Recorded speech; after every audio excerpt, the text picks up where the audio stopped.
Are you suffering because you're still emotionally attached to someone who has already moved on? Marcus Aurelius went through the same pain 2,000 years ago when he lost people he loved, but he discovered 6 fundamental principles that completely transformed his way of dealing with detachment. What the Stoics knew about emotional liberation can end your suffering and give you back control of your life in a matter of days, not by pretending you don't feel anything, but by learning to transform that pain into inner strength. Subscribe to the channel, leave your like, and comment from what part of the world you're watching. Get comfortable and relax. Let's begin. Have you ever wondered why it feels so incredibly hard to let someone go, even when you know it is the right thing to do? This is a question almost everyone asks themselves at some point in life, and the answer is deeper than just missing someone's company. When it comes to emotional attachment, people are dealing with something fundamental to the human condition. Relationships, whether romantic, familial, or friendships, are at the core of what it means to be human. But when these bonds become sources of pain or no longer serve us, the process of letting go can feel almost unbearable. So, what is really going on when detachment hurts so much? Emotional attachment has roots that go much further than personal experiences in childhood, or even the stories people tell themselves in adulthood. Essentially, humans evolved as social creatures. This need for connection was not just a preference, but a matter of survival. From birth, humans rely on caregivers, forming powerful bonds that are as much about feeling safe as they are about feeling loved. When someone develops a close relationship, the brain actually participates in this process, releasing chemicals like oxytocin. Oxytocin, often called the love hormone, is responsible for those intense feelings of connection and comfort that are felt when around someone special. It can kick in during a hug, during a deep conversation, and even just by thinking about someone who is important. This chemical is not just something nice that happens in the background. It helps cement emotional bonds and, essentially, glue hearts together. But this same brain chemistry is also why losing someone or even contemplating separation can sting with surprising power. When a bond forms, the brain adapts to count on regular doses of those feel-good chemicals. The routines, words, scents, and flashes of memory all stir up a rush of oxytocin, dopamine, and other chemical messengers that reinforce attachment. When the relationship is disrupted or ends, the brain's reward system goes haywire, almost as if it is experiencing withdrawal from something addictive. In a way, letting go of someone is not just a psychological event, it is a full-body experience.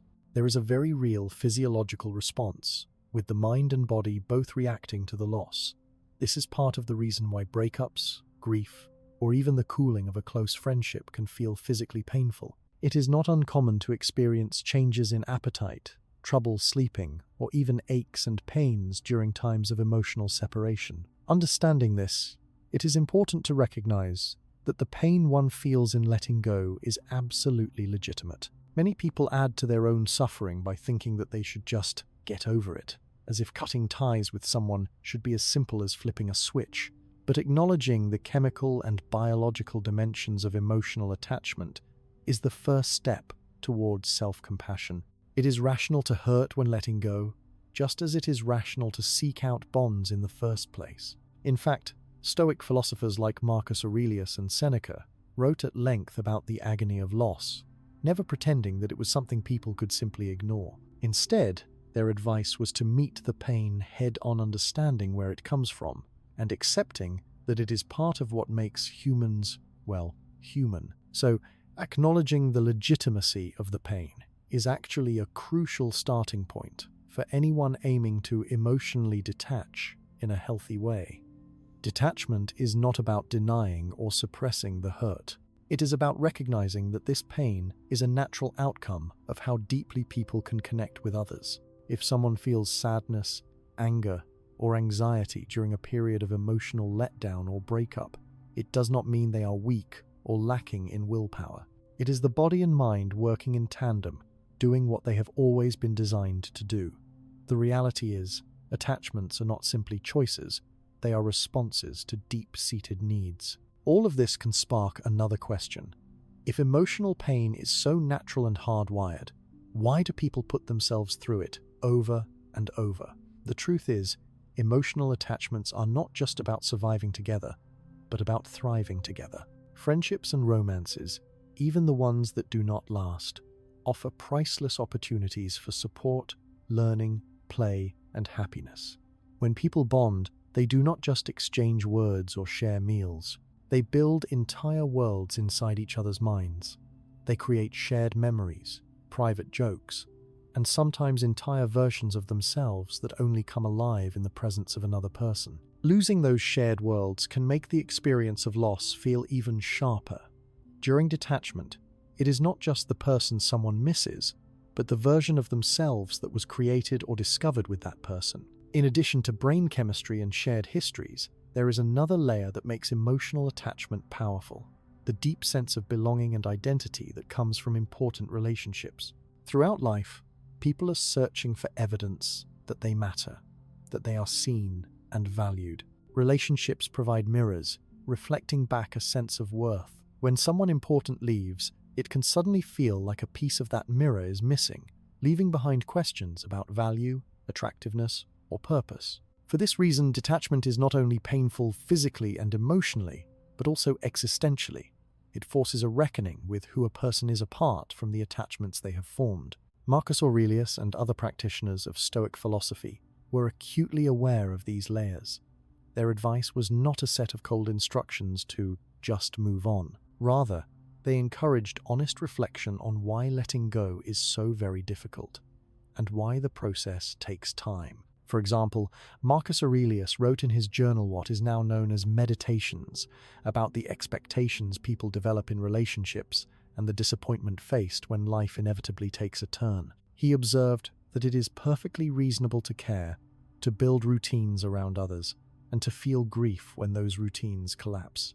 But he also stressed that by understanding the roots of sorrow, people could respond with clarity rather than panic or self-blame.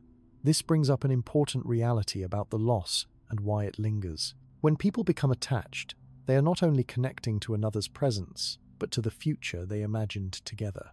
Hopes, plans, and dreams are all bundled into the bond. When someone has to detach, they are not just saying goodbye to a person, but to the hoped-for tomorrows that may never come. This sense of lost potential can be a heavy burden. And it is little wonder that the ache of detachment can feel confusing and overwhelming. Yet, as the Stoics pointed out, just naming this pain and tracing its source can take away some of its raw power. Because of the deep emotional investment, people may also encounter a kind of backlash in those early days or weeks of separation. The mind starts replaying the best memories in high definition, quietly ignoring the moments of tension or distress that may have contributed to the end. This is not just nostalgia. It is the brain's way of searching for lost comfort and familiarity. In psychological studies, this is called rose-tinted recall, and it can keep people stuck in the past, or even drive them to try to rekindle relationships that are not healthy. Being aware of how memory works is another key to understanding why letting go feels so fraught. The mind is not always an objective narrator, it is a comfort seeker, cherry-picking memories that keep hope alive. But once one understands that the mind and body are wired for attachment, and that pain is an inescapable part of separation, it is possible to approach detachment with a bit more patience and realism. Rather than seeing pain as a sign of failure, it makes more sense to see it as confirmation that a genuine connection existed. The presence of emotional hurt is, ironically, evidence of past richness and vitality. It speaks to a life where someone was open, vulnerable, and caring. These are not traits to feel ashamed of. They are at the heart of what gives life meaning and color. With this knowledge, it becomes easier to resist the urge to rush the healing process. There is no set timeline for overcoming attachment. Some days will feel better than others. Old memories will surface, sometimes with startling intensity, and that is okay. The aim is not to force the pain to disappear, but to meet it with curiosity and self-compassion. Instead of fighting natural feelings, one can gently investigate them. Where do they show up in the body? What are the stories that the mind keeps telling about the lost relationship? How do these memories relate to fears about the future or doubts about oneself? By asking these simple questions, it is possible to see the process for what it is, a necessary, though uncomfortable, part of being fully alive. Another thing people often underestimate is how universal this experience is. Many people going through the pain of detachment feel isolated, like they are the only ones struggling. In reality, this is an experience that has been documented for thousands of years across countless cultures, languages, and philosophies. The fact that ancient Stoic philosophers wrote entire treatises on the subject is a reminder that no one is alone in this struggle. The very act of processing loss connects people to a larger shared humanity. This can be a quiet source of comfort during times when the hurt feels endless. So, how does all this knowledge help when in the middle of raw pain? For one, it shifts the expectation from perfection to progress. Instead of demanding instant emotional numbness, someone can be more gentle with themselves, understanding that every feeling has a reason for showing up. It also opens up a wider range of responses. People can talk about their feelings with others, write them down, seek support, or simply sit with their emotions, knowing they do not have to be solved immediately. There is one more angle worth noting: the influence of societal and cultural expectations. Sometimes the pain of detachment is amplified by shame over how long it takes to move on, or perceptions that being single or alone is less worthy. These outside pressures can add layers of guilt or embarrassment to what is already a vulnerable process. Being aware of how society's rules and media narratives shape personal expectations can help people step back and give themselves more room to heal at their own pace. Letting go becomes less about proving something to others and more about caring for personal needs. Looking to Stoic advice, the most essential piece is to accept the pain, but not identify completely with it. In simple terms, feelings of loss and grief are to be expected, but they do not erase who a person is. They are temporary visitors, sometimes loud and sometimes quiet, that will eventually move on as new experiences fill their place. As the ancient writers remind, recognizing pain and naming its origins are not optional steps in detachment, but necessary guides on the path to clarity and peace. To wrap up this thread, letting go hurts for good reason. Emotional attachment is built into the body, mind, and spirit. From the chemicals in the brain to the stories people tell and the sense of belonging each person craves, everything conspires to make connections powerful and the loss of them intense. Rather than seeing this as a weakness, it helps to see it as evidence of strength and openness.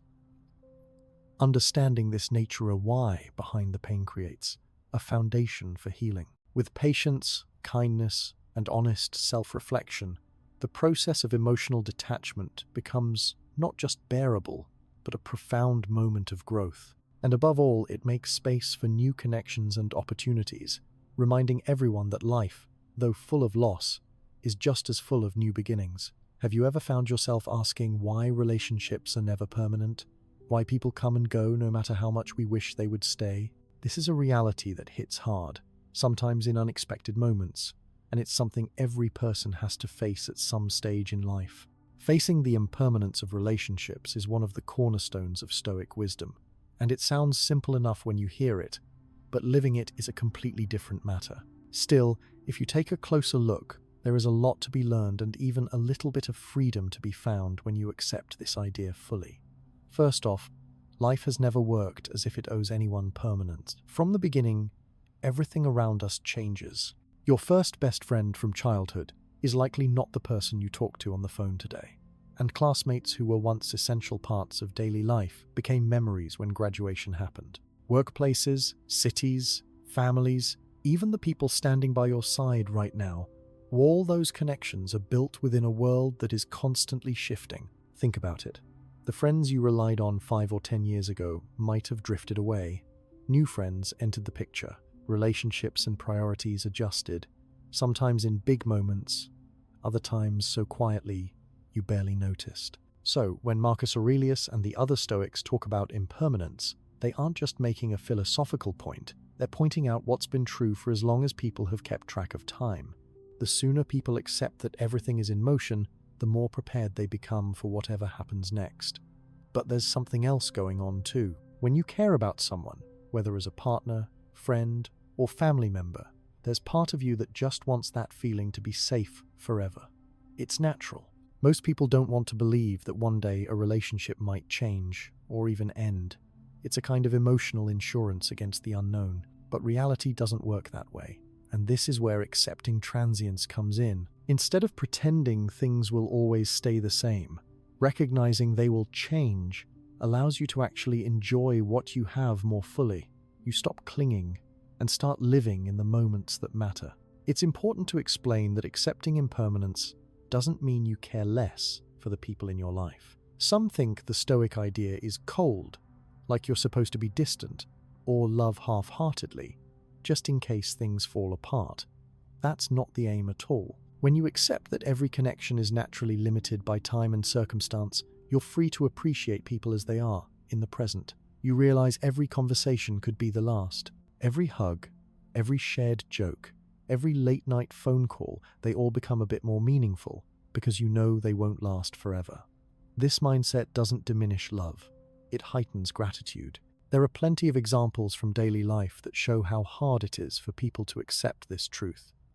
One obvious case is breakups. When a romantic relationship ends, it can feel like the world is collapsing. Usually people try to bargain with the feelings. Maybe if they said the right thing, sent another message, or worked harder, they could turn back the clock. But all of those actions are really a resistance to the reality that the relationship, just like everything else, was not guaranteed to continue. The same thing happens with friendships moving to new cities, changes in work, even growing apart slowly because of different interests. Sometimes, people fight those changes with everything they have. While understandable, this causes even more pain because it's a battle against something bigger than personal effort. The natural cycle of beginnings and endings. When you sit down and really let it sink in that relationships will end or transform even the best ones, you might notice a sense of relief underneath the initial sadness. It is like letting go of an invisible weight. You no longer have to control or predict the future. There's no need to hold back for fear of losing. Ironically, this acceptance unlocks the permission to love people more openly. You stop measuring every interaction by how it fits into a long-term plan. Instead, you embrace each day for what it is, and you meet people with more honesty and less expectation. Almost everyone has experienced what happens when they cling too tightly. Maybe you have tried to keep a friendship alive through constant calls and visits, only to watch the connection fade anyway. Maybe you invested all your energy in making a relationship perfect, trying to fix every flaw, because you were terrified of losing it.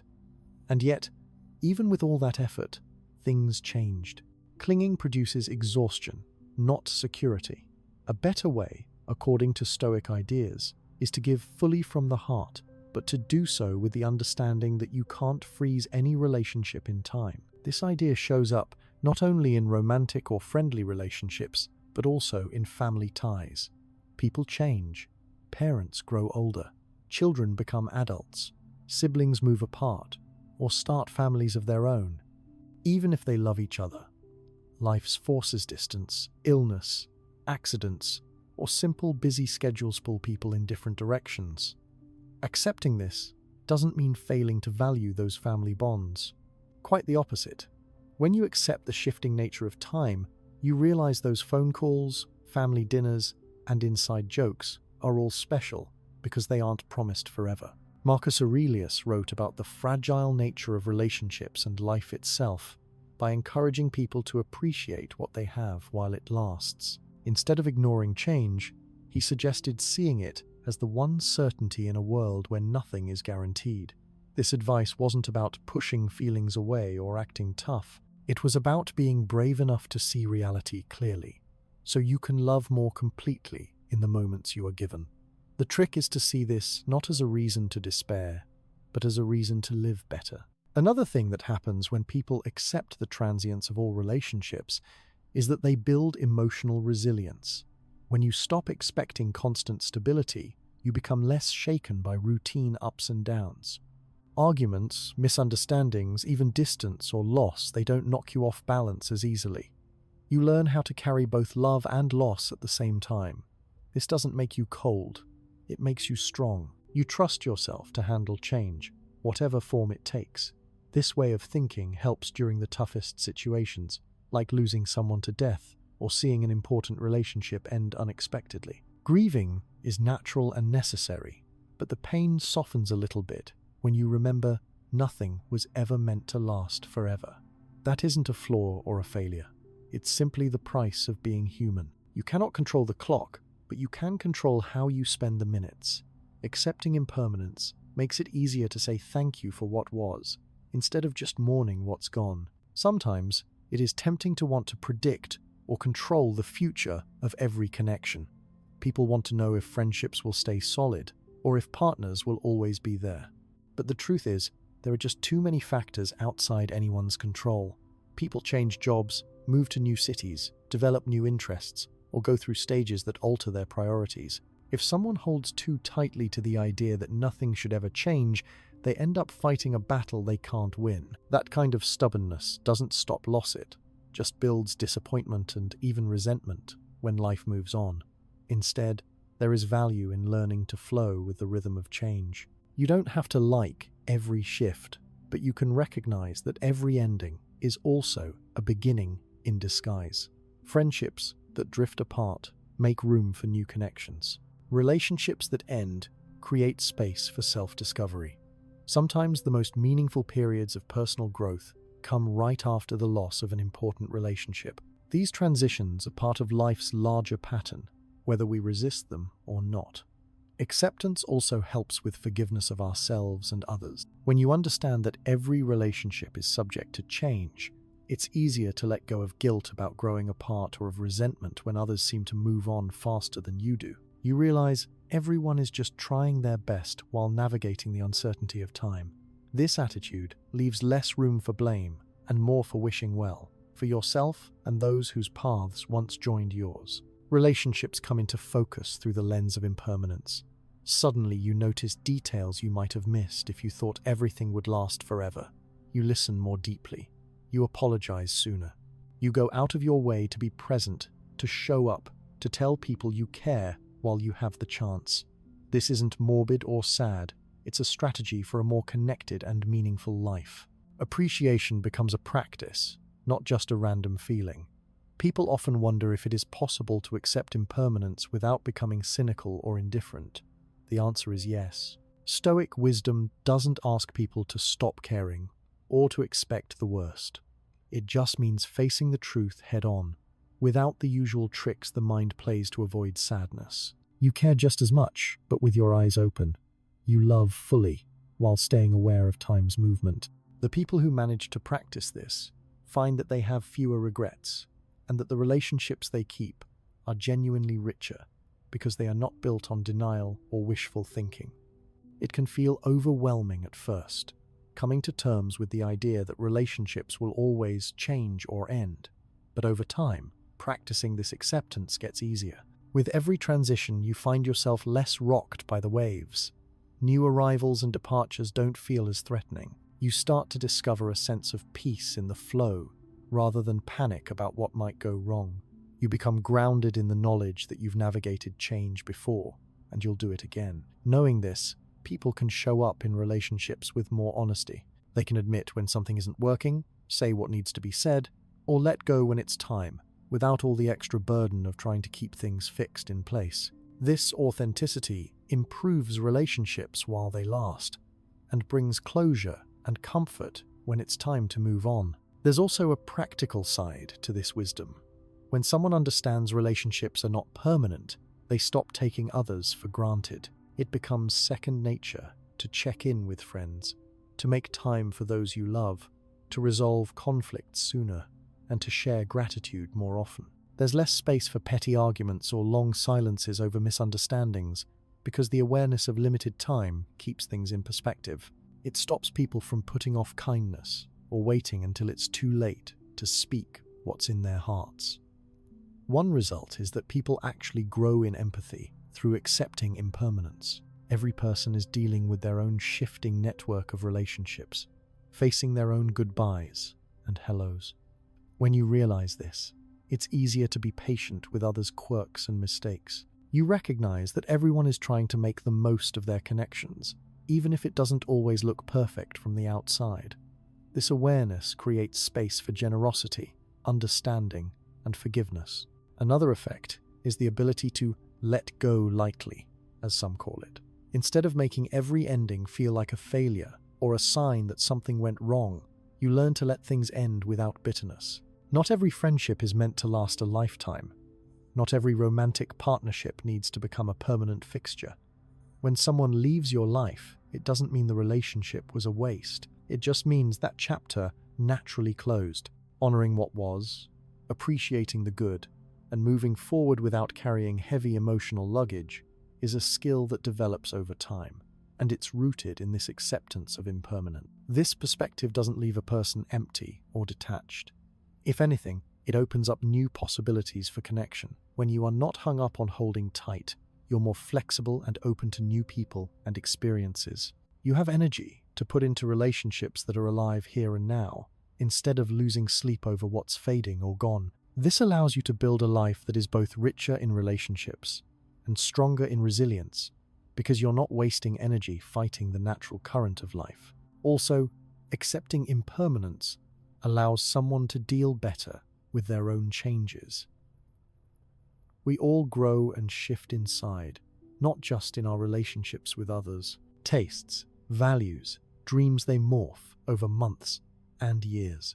Sometimes you become the one who moves on, outgrows a circle, or needs space from a long-standing friendship. Understanding impermanence brings relief when those roles are reversed, and it brings compassion for others when you see them changing too. Sometimes people hear all of this and wonder whether they should find security somewhere else, like a job or a cause, or something more stable than human connection. But even those things are subject to the same rules. Nothing stands still forever. The lesson here isn't to look for absolute safety in a world that doesn't promise it. Instead, it's to learn the art of enjoying what's here while it lasts, and being ready to adapt as things change. To sum up, accepting impermanence in relationships isn't about giving up or lowering your expectations. It's about aligning your hopes with the reality that everything and everyone moves through life in cycles. Cherish what you have while it's present.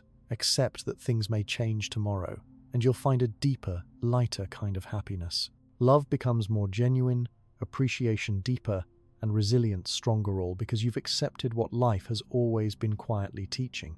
Everything is fleeting, and that's exactly what makes it precious.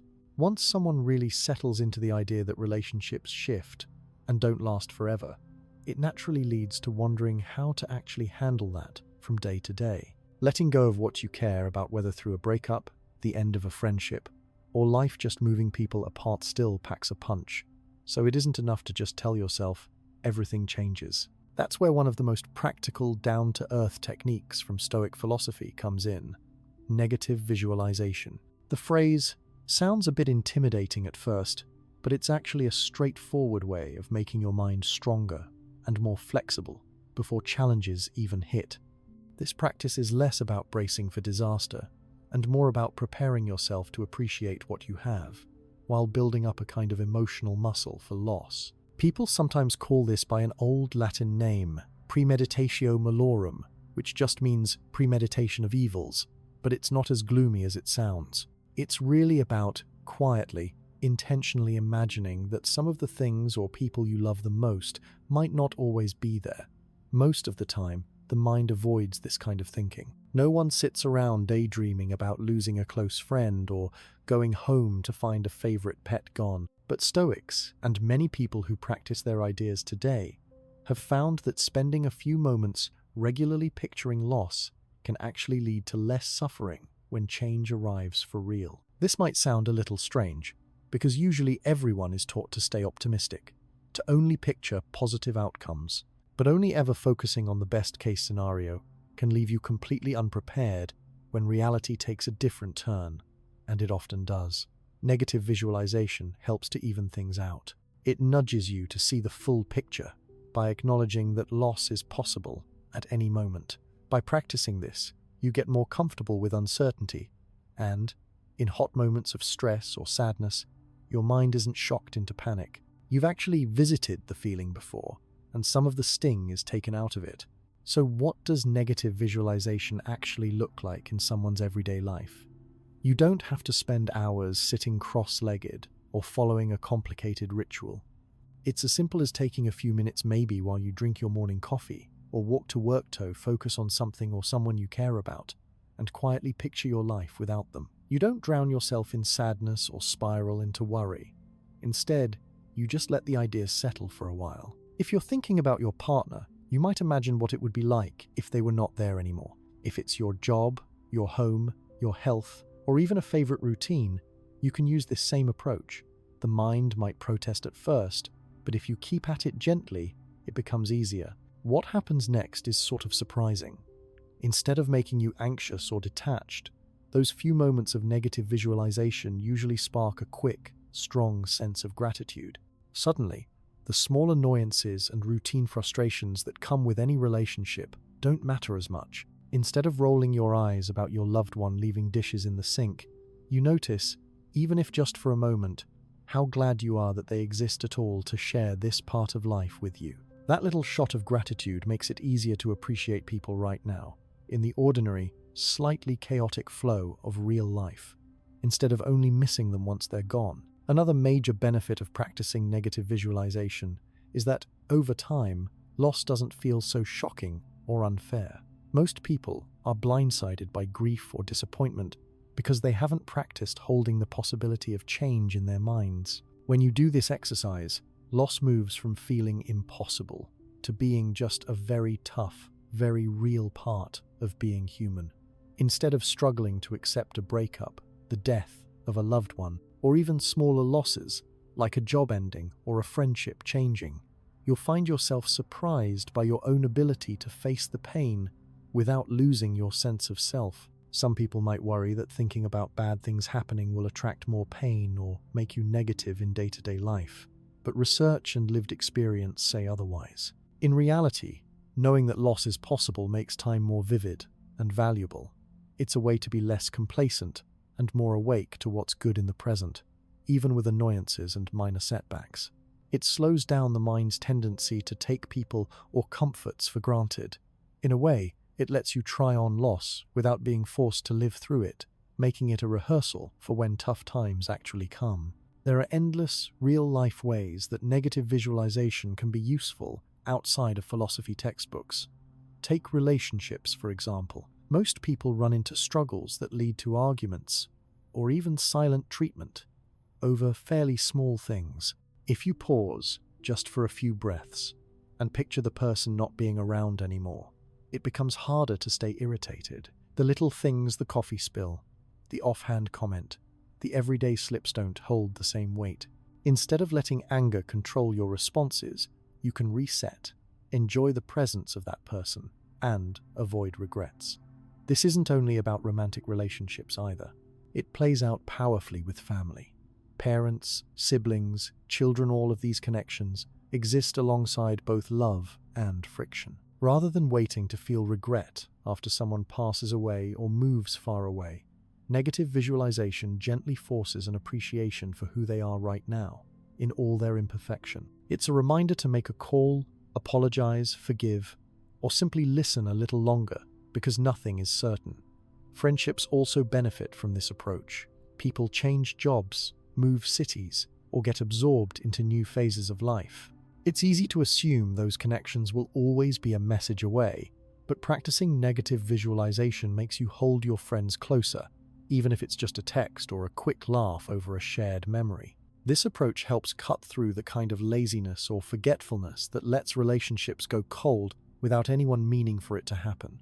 The practice also applies to possessions and comforts. Consider how attached most people get to their routines, or small luxuries, a favorite chair, a cozy apartment, the comfort of a particular coffee shop.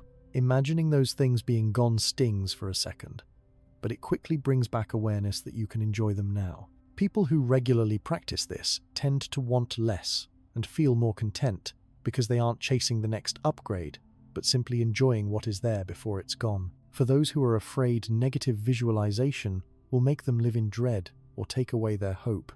It's good to remember it isn't about camping out in sadness or bracing for tragedy at every turn. It's meant to be a short, calm consideration rather than a dramatic worry. Overthinking or dwelling endlessly on what can go wrong is something else entirely. Stoics are about balance. Prepare your mind, don't paralyze it. What often gets ignored in typical advice about love and loss is that people are not as fragile as they assume. Humans adapt. Practicing negative visualization is one tool for building this adaptability. Instead of waiting to be blindsided by loss and then scrambling to cope, you've already gone through some of those emotions in a safe, intentional way. You can also look at those around you and see who might be struggling, remembering that everyone has to practice letting go eventually. Empathy grows when you are not in denial about the rough edges of life. This technique is also ideal for people who find endings particularly difficult and often feel stuck in denial or shock when relationships shift or major changes arrive. It's a gentle shock absorber, softening the blow when things do change for real. It's a way to borrow some future pain, so it feels familiar if and when you have to face the real thing. In many ways, it's a kindness to yourself and to others to prepare gradually, so grief is not a total stranger, but an old acquaintance you know how to sit with. Children and teenagers can even use this technique on a smaller scale. The shift from one school to another, the loss of a pet, or watching friends grow distant can be tough at any age. Helping kids practice negative visualization teaches them to hold on a little less tightly and to enjoy welcome moments while they last. It helps form mature adults who aren't running from endings, but meeting them with honest acceptance. If you're wondering how to build this into your day without making it awkward or intense, it's helpful to keep it short. Name the thing or person you care about. Picture life if that thing were gone. Notice what comes up, maybe sadness, maybe sudden gratitude, maybe a reminder to make a change or reach out. Then let it go and keep moving. You don't have to process every feeling right away. Even a few seconds here and there can change your outlook and make you more centered. There's also a surprisingly calming effect that comes from knowing that you won't be caught totally off guard by bad news. This steadiness often leads to less anxiety overall, because the mind has already traveled down the uncomfortable paths and knows what to do. It's not magic, and it doesn't erase pain, but it does mean pain isn't quite so overwhelming or mysterious when it appears. You find yourself standing a little taller during the tough stuff, and you're able to support others too. Even though it starts off feeling uncomfortable, negative visualization brings a sense of peace, because what is feared has already been acknowledged and accepted, at least a little bit. It becomes easier to focus, show up for the people and comforts you love, and not get swept away when the flow of life shifts course. Acceptance replaces wishful thinking, and that acceptance leads to a less cluttered, more grateful way of dealing with both joy and pain. It's worth saying too, that this practice doesn't ask people to disconnect from their feelings or detach so strongly that nothing touches them. It's about being honest with yourself, knowing that love and loss are two sides of the same coin, and that you are capable of bearing both. Instead of hiding from sadness or clinging to people as if life guarantees anything, negative visualization lets you walk forward with eyes open, heart intact, and mind a bit more prepared for the reality that things may end. Some will find that after a while, even little things, a quiet morning, a laugh with an old friend, an everyday meal shared, take on a deeper quality. That's the surprise of all this. By imagining their loss, you turn back to them with new appreciation. Gratitude is always in reach, and with it, a bit more strength to handle what life brings next. Regular negative visualization changes priorities too. It reminds people not to sweat the small arguments, not to postpone joy, and not to wait to say I love you or thank you. It stops tomorrow from stealing today's attention. When it's part of your routine, even heartbreak and disappointment lose their sharpest edge because you've rehearsed how to face them with courage. If you ever feel caught in a spiral of longing for permanence or security, taking a few minutes for this exercise can ground you back in the real value of each moment and relationship. Everyone wishes, deep down, that the good things would never leave. But by practicing letting go in your imagination, the moments become absolutely enough, just as they are. You find steady ground in knowing you did not waste your time, waiting for guarantees that never existed. When change comes, as it always does, you are already familiar with what it means to lose and what it means to appreciate. You can comfort others because you understand how it feels to face endings with open eyes. And the wild thing is, by occasionally picturing the loss of what you love, you end up loving it more fiercely in the time you do have. That's the hidden power of negative visualization. It draws out the best of presence, gratitude, and a surprising, everyday kind of bravery, helping you navigate life's turns with steady hands and a resilient heart. Maintaining that deeper appreciation for every relationship and experience can be powerful, but sooner or later you're reminded that not everything in life is actually under your control. It's frustrating, but true. There are always going to be things you simply cannot direct, no matter how much you care or how hard you try.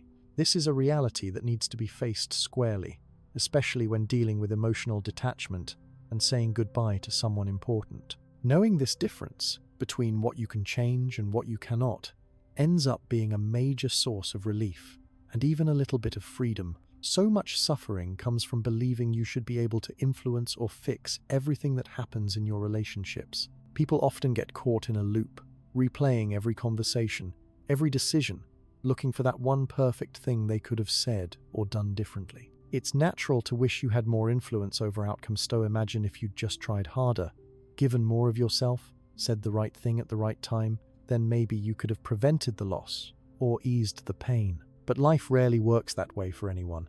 People are independent with their own needs, ideas, moods, and timing. No one, and not even the most generous, loving, or attentive person on earth, has the power to single-handedly determine whether a relationship survives or ends. This is the heart of the principle, about focusing only on what is within your control. Experts and regular people alike all run into this barrier eventually. You do not have access to someone's inner world. You cannot rewrite their past, and you cannot control the twists and turns of fate. It can be hard to accept, especially when emotions are running high, but it's still the truth. The sooner it sinks in, the sooner you can start putting energy where it actually helps your own thoughts, your actions, your words, your responses to what's happening around you. That shift might sound subtle, but it changes pretty much everything about how you experience loss and detachment. One place this pops up all the time is during the end of a romantic relationship. Maybe you get dumped or have to break things off, and your brain immediately starts racing. What if I had listened more, or compromised more, or changed my personality for them? It's easy to spiral, looking for something you did or didn't do, and blaming yourself for how things turned out. But relationships, just like everything else in life, are complicated and usually influenced by a whole mix of factors outside any one person's reach. The reality is, you can only control your own part, the way you treat others, the effort you put in, how you communicate, and when you choose to walk away or stay. Once you've acted with honesty and care, the result is out of your hands. This understanding goes deeper than just dealing with endings. It can guide you in every stage of connection with others. When you recognize you're only responsible for your perspective and your actions, you stop spending your energy trying to manage everyone else's needs, moods, or potential reactions. Instead, that energy can go toward living your values and handling your own emotions. If your friend starts acting distant or your partner becomes less invested, it's not automatically a reflection of your shortcomings. People's feelings, circumstances, and choices are complex, often changing, for reasons that have nothing to do with you at all. One of the biggest mistakes people make is holding on to the idea that they can make someone stay or love them by changing themselves in every possible way. But trying to control what doesn't belong to you, like another person's heart, their desires, or their journey, usually ends up backfiring. It can even create resentment, because you lose yourself in the process of trying to bend for someone else. Sometimes, relationships end not because of one specific choice, but simply because the natural changes in life are stronger than your willpower. Understanding control is also important for moving forward once a relationship is over. People sometimes let the pain of loss lead them into new relationships or situations, hoping it will fix the emptiness or fill the gap left behind. The truth is, you only have real power over how you respond to that pain and what you do with it, not how quickly someone else moves on or whether they regret leaving. If you keep your focus on growing yourself, processing your emotions, and building new experiences, the sense of helplessness loses its power. Everyday situations highlight this too. You might try extra hard at work to please a boss, but sometimes the company downsizes anyway. Or you plan a big reunion with friends, but someone gets sick or can't make it. It stings when things don't fall perfectly into place, but blaming yourself or feeling like you have failed just adds more stress. A healthier attitude accepts up front that your efforts are valuable, but that many outcomes will always be outside your command. When you commit to focusing on what you can actually control, something interesting happens. You gain self-respect. By directing your energy wisely, you reinforce the things within your reach: how well you express yourself, how you listen, whether or not you forgive, how you choose to invest your time, and what you decide to believe about yourself. This clarity prevents you from being tossed around by the changing weather of other people's moods, decisions, or circumstances. If you find yourself obsessing about someone's opinion or what might happen if you lose a relationship, pause for a second and ask, is this in my control, or am I worrying about something that isn't? Usually, just stating the difference is enough to bring some relief. You can stop chasing answers from the outside world and return your attention to maintaining your own integrity and peace of mind. It's easy to slip up here. Many people struggle with guilt or self-criticism when relationships end or when something goes wrong. They replay old arguments, beat themselves up for not being more understanding, or wish desperately to rewrite the past. But the past falls outside of anyone's control. If you acted the best you could with what you knew at the time, then you owe yourself patience, not blame. It's in your hands to learn and grow, but not to rewrite memories or outcomes. On the other end of the spectrum, there are people who try to take on too much responsibility, always managing, organizing, fixing, or smoothing things over for others so nobody feels pain. While kindness and support are great qualities, at some point it crosses a line. When you assume control over things that really belong to others, like their healing process or personal choices, you end up exhausted and disappointed. Practicing caring without overreaching is essential. You offer support when it's welcome, but you don't imagine you can make someone else happy or guarantee their path. Parents, for instance, often find this lesson the hardest. You want to protect your children, shield them from hurt, and guide every choice. But as any parent quickly finds, children become their own people, with opinions and decisions that are outside your grasp. Your job is to nurture, to guide, and to love, but their life path isn't yours to draw. The same goes for friends, partners, co-workers. Everyone around you has their own mind and direction. Switching to this way of living also helps during conflicts or arguments. Instead of fixating on whether the other person will understand or agree, focus on how you express yourself and handle your part of the conversation. You can't make someone see your perspective, but you can do your best to speak calmly, listen without interrupting, and be true to your own values.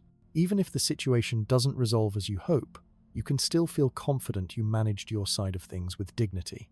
This approach is especially crucial in moments of major transition or loss. When you accept up front that heartbreak, endings and loss are part of life, and that your only real power lies in your response, you avoid the trap of resentment. There's no point in railing against what you cannot change. Instead, you notice where you can act, even if it's just taking care of yourself in small ways, letting sadness run its course, or choosing to reach out to others for comfort and perspective. Focusing on what's in your control also invites creativity. It's not just about letting go of people or outcomes, but about finding new ways to bring meaning and growth into your life after a chapter ends.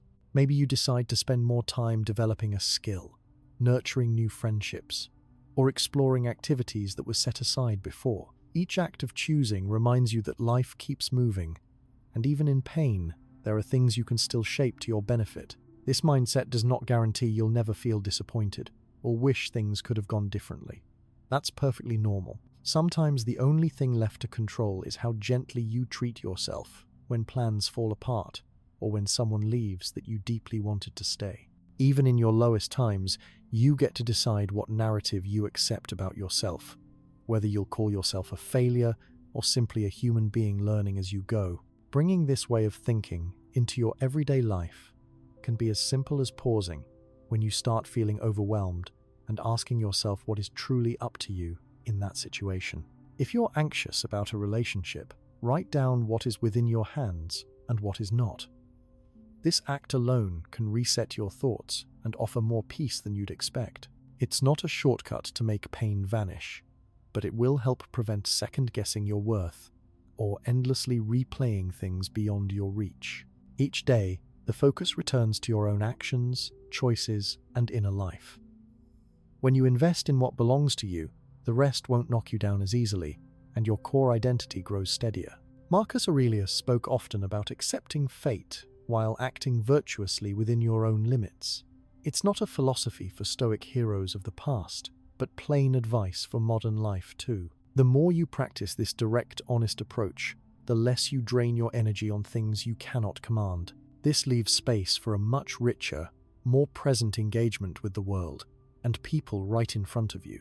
Accepting this way of navigating life gives you more respect for others' journeys too. You stop thinking you know what's absolutely best for everyone else, or that you alone must rescue or save them. Instead, you trust that people can make their own choices, face their consequences, and grow stronger in their own way, just as you do. So, while it never feels easy to watch relationships change, drift, or end, putting your heart and mind into what you can control is not just a coping skill. It's a way to live with less fear, less blame, and more energy for what you can actually shape your own character, your decisions, and your peace with how things unfold when you let go of the rest. Not every outcome will bend to your will, but how you respond to life's chapters closing and opening makes all the difference. When you spend less time trying to control things that are out of your hands and start putting your energy into your own choices, it changes the whole way you handle pain, especially after a breakup or the end of a close relationship. Pain is one of those things everybody would love to avoid, but no one actually can. And there is no secret switch that makes distress magically disappear when someone important leaves your life. Instead, one thing that helps most people heal is the way they think about the pain. Not in the sense of overanalyzing, but by shifting the idea from just something to run from into something that can have some kind of use. Most folks are taught to see pain as the enemy, something that signals failure or weakness. In reality, emotional pain is just proof that you cared, that you invested a piece of yourself, and that you're actually living. If you see every setback, heartbreak, or moment of emotional discomfort as just a dead end, you start shrinking inside, fearing the next time you get close to someone. That's why it can actually make a world of difference when you start thinking of pain as a genuine opportunity for inner growth. This way of facing pain does not mean denying yourself or pretending that disappointment is secretly some wonderful blessing. It is about being honest with yourself, about the impact of loss and the depth of your feelings, and then actually using those sharp emotions as a tool instead of only suffering through them. After a breakup, an argument, or any kind of relationship wound, it is totally normal to feel raw, to want to avoid those memories, to get angry, or to hide from reminders. That's the first layer, the initial pain, when everything hurts and feels confusing. But after the first waves, something interesting starts to happen. If you let yourself feel what comes up without rushing away from the discomfort. If you lean into your emotional pain just enough to stay curious, you start picking up patterns. You notice how much of your hurt comes from expectation, fear about the future, or old habits from past relationships. You see what truly mattered to you, and which parts of the loss touch something deeper from your earlier life, maybe a fear of being left out, or an old anxiety about not being enough. Instead of trying to patch over the surface and look strong for those around you, you pause and get honest about what's actually happening in your inner world. This is the point where something changes. You realize your emotional pain isn't just chaos. It's a chance to learn more about what your heart and mind need. You're not just getting over it. You're actually getting to know yourself in ways comfort and ease never could have taught you. This isn't something that feels great in the moment, and it's certainly not about finding silver linings right away. Still, with a patient approach, pain almost always shows you things about yourself that smooth times never reveal. If you pay attention, you might start to see which behaviors you repeat Maybe you always stay silent when hurt, or you avoid certain topics instead of facing tension, or you try to fix other people's needs before your own. These patterns don't become obvious until you pause and let the pain speak for a while. When you see the patterns, you get the chance to ask yourself, do I want to keep doing this? If not, you also see where changes might actually be possible next time. Some people find that after heartbreak, their capacity for empathy grows. After feeling rejected, misunderstood, or left behind, you're in a much better place to understand the struggles of others who are going through something similar. If you've watched a friendship slowly fade or had an argument that didn't end well, you know in your bones what loneliness, regret, or disappointment feel like. That experience makes you more patient, more present, and more supportive the next time someone opens up to you. Your pain teaches you the difference between saying, "I understand," and truly understanding because you've been there. This kind of emotional insight is practical, not just nice words on a greeting card. Knowing where things went wrong, what your real triggers are, and what you miss most about someone can help you in future relationships. It is easier to talk honestly, to set boundaries, to apologize when you slip up, or to ask clearly for what you need. Growth starts when you take your pain seriously enough to actually learn from it, so future connections can be healthier by design, not just by accident.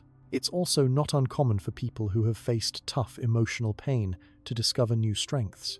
Sometimes it is resilience, the ability to keep showing up for life, even when things hurt. Sometimes it is self-respect, earned from not giving in to bitterness or from making a hard decision, like walking away from someone who wasn't good for you. Sometimes the strength is simple endurance, the knowledge you made it through dark days and survived. People tend to discover that pain they once thought would break them actually left them standing, maybe a bit changed, but still capable of genuine joy, connection, and growth. There is also something very real about how pain pushes you to look for healthier ways to care for yourself. If you sit with your hurt instead of running, you notice what helps, maybe long walks, time with trusted friends, creative outlets, or moments when you allow yourself to cry or reflect. These coping strategies become a toolkit for the future, not just for one breakup or loss, but for anything life throws your way. You become gentler with yourself, realizing it's okay to let sadness in and not rush it out the door. Sometimes the biggest shifts only happen in the quiet between waves of pain. When frustration or sadness start to soften a little, you pause and ask yourself, how do I want to use what I learned here? Do I need to finally speak up when something bothers me, rather than lose myself trying to avoid conflict? Do I want to spend more time on relationships that are mutual instead of ones that drain me? Pain has a way of highlighting where you need more balance, better boundaries, or more authentic connection. If you're paying attention, every uncomfortable feeling can become a kind of roadmap, not out of avoidance, but toward a better version of yourself. People sometimes worry that if they admit pain is part of the process, it'll last forever or crush them, but it's usually the opposite. Suppressing emotions or insisting you should be over something makes pain louder, not quieter. Allowing yourself to feel it, and then getting curious about what it's teaching you, makes it less overwhelming. Over time, the lessons start to stick, and you spend less energy bracing for the next hard thing, or blaming yourself for caring so much. There's also a freedom that comes from realizing you can grow and learn, even while hurting. Many people wait until they feel normal again to start making positive changes. But a lot of personal growth happens right in the middle of the mess while you're missing someone, missing what could have been, feeling disappointed or even angry. That is when you notice your own survival strategies, your quiet strengths, and the support you have or the support you wish you had. You remember which friends checked in, who listened, which activities got you through the long nights, and what truly brought small moments of comfort. This information doesn't just help during the current pain, it prepares you for the next time life brings challenges. One of the big things you learn, if you let yourself, is what actually matters to you. Pain clarifies your values. You might have spent years chasing approval, trying to please everyone, or tolerating behaviors you didn't actually like, just to avoid loneliness. But loss can wake you up, showing you life is too short to trade your self-worth for temporary comfort. The result may be a stronger sense of what and who fits into your life, not just out of stubbornness, but because you finally see yourself as someone worth protecting and respecting. When you get clear about your values, it becomes easier to make choices that actually feel right for you, even if that means risking new pain down the road. Dealing with pain as an opportunity doesn't make it easy or fast. There's no set number of days, weeks, or months before you'll feel a shift. Your timeline will look different from anyone else's. There's no right way to grieve, and your pace doesn't have to match the advice you hear from friends or family. Growth is often slow, showing up first in tiny momenta, little more sleep, an urge to try something new, a day when the memory stings less. You may even have setbacks, days where you feel just as hurt as when you started. That doesn't erase your progress. It's just another part of healing in real time. You also become a better friend and partner by facing your own pain honestly. When you know what it's like to hurt, you're less likely to use empty advice when someone else shares their struggles. You don't rush other people to get over it. You can listen, really listen, knowing there isn't some perfect fix, but there is always comfort in being seen and understood. Your pain, processed well, slowly transforms you into the safe space someone else needs. Sometimes, the skills you learn during heartbreak open up new discoveries or interests that would never have crossed your mind otherwise. You might get involved with a support group, pick up a new hobby, or dive into learning about relationships and communication. Pain becomes the push you needed to look in new directions. This is how growth works, not as a consolation prize, but as a pivot point for finding what genuinely moves you forward.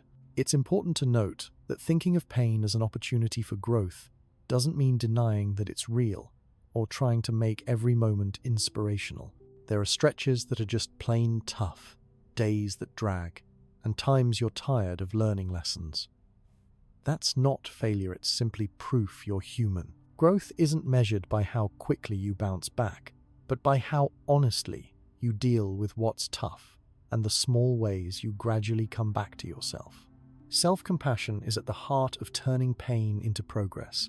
It's about not judging the speed, the shape, or even the logic of your grief. You're allowed to miss someone, to feel angry, disappointed, and scared. You're allowed to not have all the answers or to feel totally lost some days. But you also get to choose, as slowly as you need, to use what comes up as tools for shaping a life that's stronger, kinder, and more accepting of the ups and downs. Emotional pain also strips away the unnecessary. You realize which rituals, connections, or habits actually support you versus those that drain or distract you from healing. This can lead to forming a more intentional daily routine or letting go of things that no longer fit your real priorities. The result is a slower, sturdier kind of renewal foundation for what comes next in your life, built from genuine understanding and honest reflection rather than avoidance or denial. Getting comfortable with pain as something to work with also lessens the fear of closeness or new beginnings later. If you know you can survive and learn from hurt, you're not as easily intimidated by the possibility of rejection, heartbreak, or letting someone in again. You carry a quiet confidence, not arrogance, but the knowledge that whatever happens, you have your own back. You've seen the worst and come through, which makes you braver, not just in relationships, but in any area that takes courage or self-trust. This approach to pain has ripple effects in the ways you relate to others and to yourself. Over time, you spend less time avoiding difficult conversations, since you know pain is a temporary visitor, not a permanent condition. You're also more honest about your needs and less likely to throw away your standards just for the illusion of security. You know the cost of ignoring pain is much higher than letting it have its say and letting it pass on its own time. Finally, at your own pace, this attitude toward emotional pain builds trust in yourself. You develop the understanding that no matter what comes next, you will keep growing, learning, and healing bit by bit. You don't have to hide from loss or recoil from the hard stuff, and you trust that you'll find meaning in the middle of confusion, sadness, or disappointment. This trust is the foundation for resilience. It's the quiet, steady confidence that you'll come through with a clearer view of who you are, what you want, and how you hope to live going forward. So the next time you're facing the pain of letting go, remember, it isn't just a test, a punishment, or something to escape. With patience and self-respect, it can be one of the most important turning points in growing the kind of life and relationships you actually want. Even as you build trust in your own ability to move through emotional pain and see it as a path to something more solid inside, life keeps reminding you of the tug of yesterday and the pull of what-ifs about tomorrow. The mind tends to wander a lot. You might find yourself replaying conversations in your head or imagining endless versions of what could have gone differently in a relationship that has ended.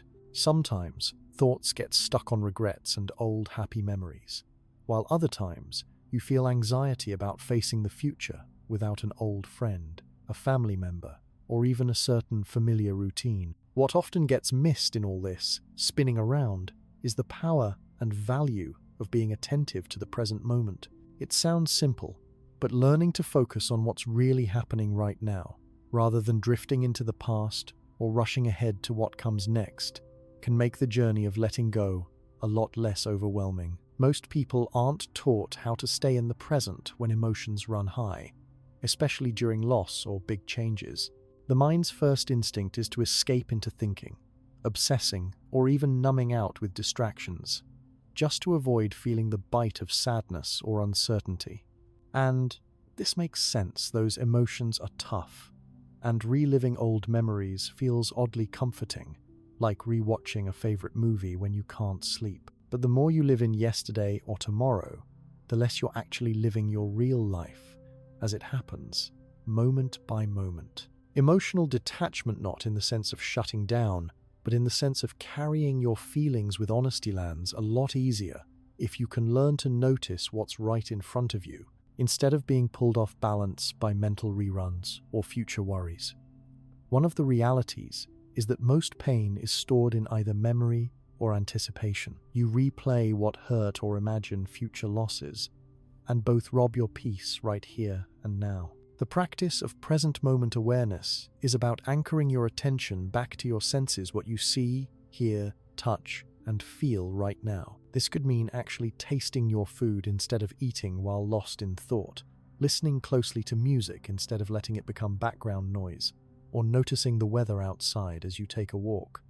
Focusing on what you are experiencing in real time doesn't magically erase sadness, but it gives your mind something real to hold on to, slowing down the overwhelm and grounding you in life as it unfolds. Letting go often feels gigantic because the mind builds it up, but if you stay in the present, everything shrinks back to manageable size.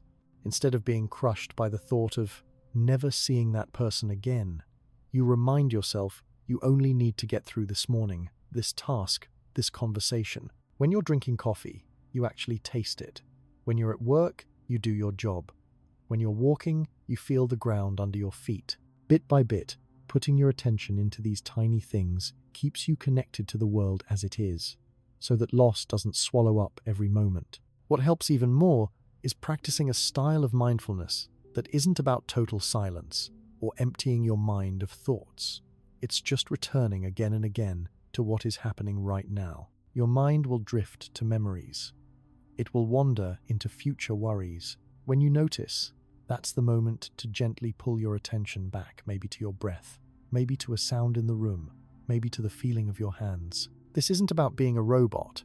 It's about building a new habit of relating to the present, so you are not tossed around by your imagination. For those who are dealing with the sharp edges of heartbreak or loss, this practice has real concrete benefits. When you're tempted to text your ex, you can notice what you're feeling right now. Is it loneliness, boredom, anger, or just the discomfort of being alone?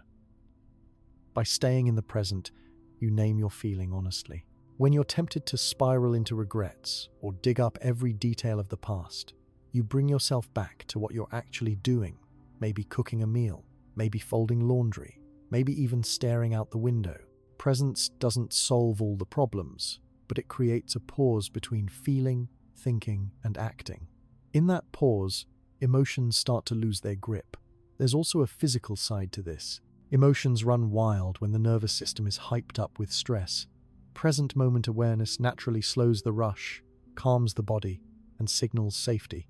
Simple activities like focusing on your breathing, stretching your muscles, or sitting quietly for a minute bring your attention back to the moment and steady your mood. Little by little, the urge to fight or flee common after emotional turmoil starts to quiet down, and it gets easier to choose actions that actually help rather than just react impulsively. Being anchored in the present also affects how you relate to other people and handle conversations that could be painful or awkward. If someone brings up a tough subject, your mind might flash backward to past fights or leap forward to everything that could go wrong next. Practicing present moment awareness gives you the chance to really listen, answer honestly, and stay rooted in the now. You stop rehearsing comebacks or trying to guess what someone else might say. Engaging in this way makes even hard conversations lighter, because you are dealing only with what's being said, not ghosts from the past or imagined fears about later. Day-to-day life gets an upgrade too. You notice more good moments, your pet's silly antics, sunlight through a window, the taste of your favorite snack. These are tiny things, but they remind you that life keeps offering bits of comfort and joy, even in sadness. It'd be easy to overlook them if your mind is stuck chasing the past or predicting the future, but present moment awareness returns those little gifts to you. They accumulate, gradually making the process of detachment less about blank emptiness and more about gentle rediscovery. Some people think being present means never planning ahead or that you should ignore your dreams and fears. That's not really how it works. You still remember, and you still make plans. The trick is just not getting lost there. When thoughts start to tug you back into history or into endless forecasting, you thank your brain for its effort, then gently steer your attention back. The control is in realizing you are more than your thoughts. You're here, breathing, living, even if things feel heavy. Everyone struggles with being present, especially in the first days or weeks after a breakup or loss. It's normal to get caught in loops, but every time you gently bring yourself back to now, you get a little better at it. Over weeks or months, the loop gets weaker. The story that used to have a hold on you fades just a bit, and you spend more time inside the actual changing world, instead of lingering inside mental movies of what's gone. The relief is gradual, but very real. This way of living also helps with old habits that keep you stuck in the pain of letting go. Whenever you reach for distractions like social media, unhealthy food, or binging shows, present moment awareness can break the cycle. By noticing what's really motivating the urge, boredom, tiredness, a memory you want to escape, you stop acting automatically and start making more conscious choices. Sometimes, just taking one deep breath or pausing for 10 seconds is enough to shift you out of autopilot and back into a more peaceful headspace. Learning to live more fully in the present makes it easier to accept both the good and the bad without getting trapped by either. If you have a great day, you appreciate it for what it is, without clinging to it or fearing it's the last good day you'll ever have. If you have a tough day, you let it be just that one rough day, not a prediction of endless struggle ahead. The present becomes a space where whatever you're experiencing can exist, without adding unnecessary drama or forecasts. For a lot of people, some of the deepest anxiety around letting go comes from imagining endless pain or being forever alone. Presence is the antidote. Instead of fighting battles that haven't happened, you get through the small pieces. This conversation, this meal, this moment of silence at 2 a.m. Slowly, it becomes obvious that you can always handle the present, even if the big picture still feels confusing. By stacking up enough manageable moments, you create a track record of resilience before you even notice. Another practical part of present moment awareness is how it helps you notice your own needs as they arise. You spot the signs of loneliness or irritation before they overflow into outbursts or snap decisions. Maybe you realize you need some quiet, a chat with a friend, or a few hours of extra sleep. Being tuned into right now means being honest with yourself, so you can take care of what's really lacking instead of patching things up with distractions that don't actually help. Being present also teaches you to let yourself feel your emotions instead of battling them. If sadness is there, you name it. If anger arrives, you acknowledge it. There's no pressure to make the feelings go away fast, just to let them be noticed without turning them into a crisis. This honest contact with your emotions, without trying to suppress or dramatize them, builds emotional muscle. Over time, even big feelings lose a bit of their threat, and it becomes easier to accept yourself, flaws and all. All of this leads to a more direct, honest relationship with yourself and others as you detach from something or someone meaningful. When you focus on the present, you stop inventing stories about your worth based on past failures or current pain. You get clearer about what matters now and become less likely to judge your own pace or shape of healing. That kind of self-acceptance is crucial, especially when it feels like everyone around you wants you to move on their timetable instead of honoring your own. Life isn't a string of high drama or major milestones. Most days are ordinary. Presence lets you see and appreciate these ordinary days, no matter what's changing in your relationships or identity. If you build your capacity for attention, you don't have to dread being alone, nor do you have to clutch the past for security. You see what you do still have, what you can still do with your time, and slowly, you find more pleasure in the small things that are always available, even during sadness. One surprising thing about this practice is how much it opens the door to gratitude. Even when things are rough, you start noticing that despite the pain, there are still moments of laughter, small kindnesses, good meals, or simple comforts. These moments add up, and the more you look for them, the more you find them. Gratitude is easier and more natural when you're not stuck in the past or future, because you're living in what's actually real. Present moment awareness, practiced regularly, also shifts your standards for what healing looks like. You stop expecting some big breakthrough or magical relief. Instead, you start to trust that every time you come back to now, you're doing the work of healing in tiny, repeated steps. Recovery feels less like a destination and more like a series of small choices to return to what's right in front of you. Living in the present also gives you confidence that you can handle whatever comes next, because you're not dealing with it all at once. You don't have to figure out your life in one night, or guess how you'll feel every day for the next year. You only have to deal with now, and that's almost always possible, even when bigger fears or sadness try to convince you otherwise.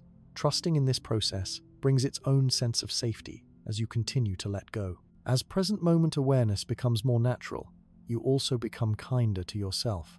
When you notice you're drifting, you don't judge yourself or call it failure. You just notice it and return. This attitude of gentle redirection is a huge relief when you're otherwise tempted to go down the road of guilt or self-blame, especially after loss or a hard ending. Relationships, 7 new ones, or ones that are changing, benefit from someone who is present. You notice the people in front of you, instead of holding every conversation up against old experiences or future projections. This makes every connection, brief or deep, a bit more genuine and satisfying, since you're giving what's real, not what's imagined. All in all, the art of staying present isn't about perfection. It's about small, steady progress, noticing again and again that you're living real life right now, no matter what happened before or might happen after. It's making space for the full range of feelings, learning to sit with both joy and pain, and letting yourself change and heal at your own pace. By building the habit of attention to the moments as they happen, you find an inner steadiness. That steadiness makes letting go less about losing the past or fearing the future, and more about truly living where you are with what you have today. When you get more comfortable focusing on what's happening right now, you also start to notice just how strong your feelings can be, especially during big changes or losses. Letting go of someone you care about isn't just about thinking differently or building new habits. It brings out some really strong emotions, and those deserve more than just silence or pretending. That's why practicing emotional detachment doesn't mean shutting yourself off or becoming cold inside. It's a much more delicate skill, and it's really about allowing yourself to feel while also learning how to step back enough to not drown in those feelings. There's a big difference between compassionate detachment and simply pushing feelings away or pretending nothing matters. Most people, when they first try to detach from a relationship or ease their attachment to someone, assume they're supposed to just shut down their emotions or hide them somewhere in the back of their minds. Maybe you were told to be tough or to just get over it. So you try to ignore sadness, anger, regret, or longing, thinking this will make the process quicker and easier. The truth is, stuffing your feelings deep down rarely works. They have a way of resurfacing, sometimes unexpectedly. And when they do, they can be more intense than before. Suppressing emotions, even for a short time, often leads to feeling stuck, resentful, or even numb all over. Compassionate detachment is about accepting that your feelings are part of the human experience, and that giving them just enough room actually helps you heal and move forward. So how does someone actually practice compassionate detachment? The first step is to start noticing, without judgment, what you're feeling as you move through the loss or change. Maybe you wake up feeling lonely, or anger comes up when you see a reminder of someone, or maybe there's guilt about what you could have done better. Instead of criticizing yourself or saying, "I shouldn't feel this way," try to meet each emotion with the idea that it's valid and just needs to be noticed. You don't need to make a story out of it, or decide that the feeling says everything about you. It's just a signal of what you're going through at this point in your journey. You don't have to tell yourself to toughen up and push every single emotion away. Actually, sometimes it helps to sit down and write about how you feel, talk to a close friend, or just be quiet and let the wave of emotion pass naturally. Instead of trying to change the feeling or react to it, you give it space for a minute. If sadness hits, let it wash over you. If you feel anger, accept it without rushing to fix, justify, or act on it. Compassionate detachment works because you're not denying reality. You're accepting that this is where you are. Over time, feelings shift and fade more easily when you make space for them, rather than batting them away. A lot of people confuse detachment with having no emotions. In real life, the healthiest way is to let yourself be open to every feeling, even the ones that are uncomfortable. Instead of fearing that sadness or anger will take over, you learn that these feelings are temporary. They come, they stay a while, and then they move on. By letting yourself experience them without judgment or panic, you signal to your mind that you're safe, even if you're hurting. This creates a kind of inner confidence that you can feel deeply, but not be ruled by every mood that passes through. Another part of compassionate detachment is separating feelings from actions. You might want to yell, call, or send a long message to get closure, or to be heard. You might want to judge the other person or replay arguments in your mind. Here's where the skill comes in. Just because you feel an emotion doesn't mean you have to act on it right away. If you can pause, breathe, and recognize the urge, you have the choice to decide what's best for you. Often, holding back from reaction, even if it's just for 5 minutes, prevents extra hurt or regret later on. You don't need to become emotionless. You just learn to ride the wave until it's safe to choose a clear next step. Sometimes, the most compassionate thing to do is to allow yourself a private space to express your feelings. A good cry, a scream in your car, or a heartfelt talk with someone who won't judge.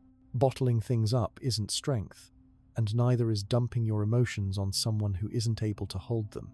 The middle ground is to express, notice, and honor what's happening inside, with enough awareness that you keep yourself and others safe.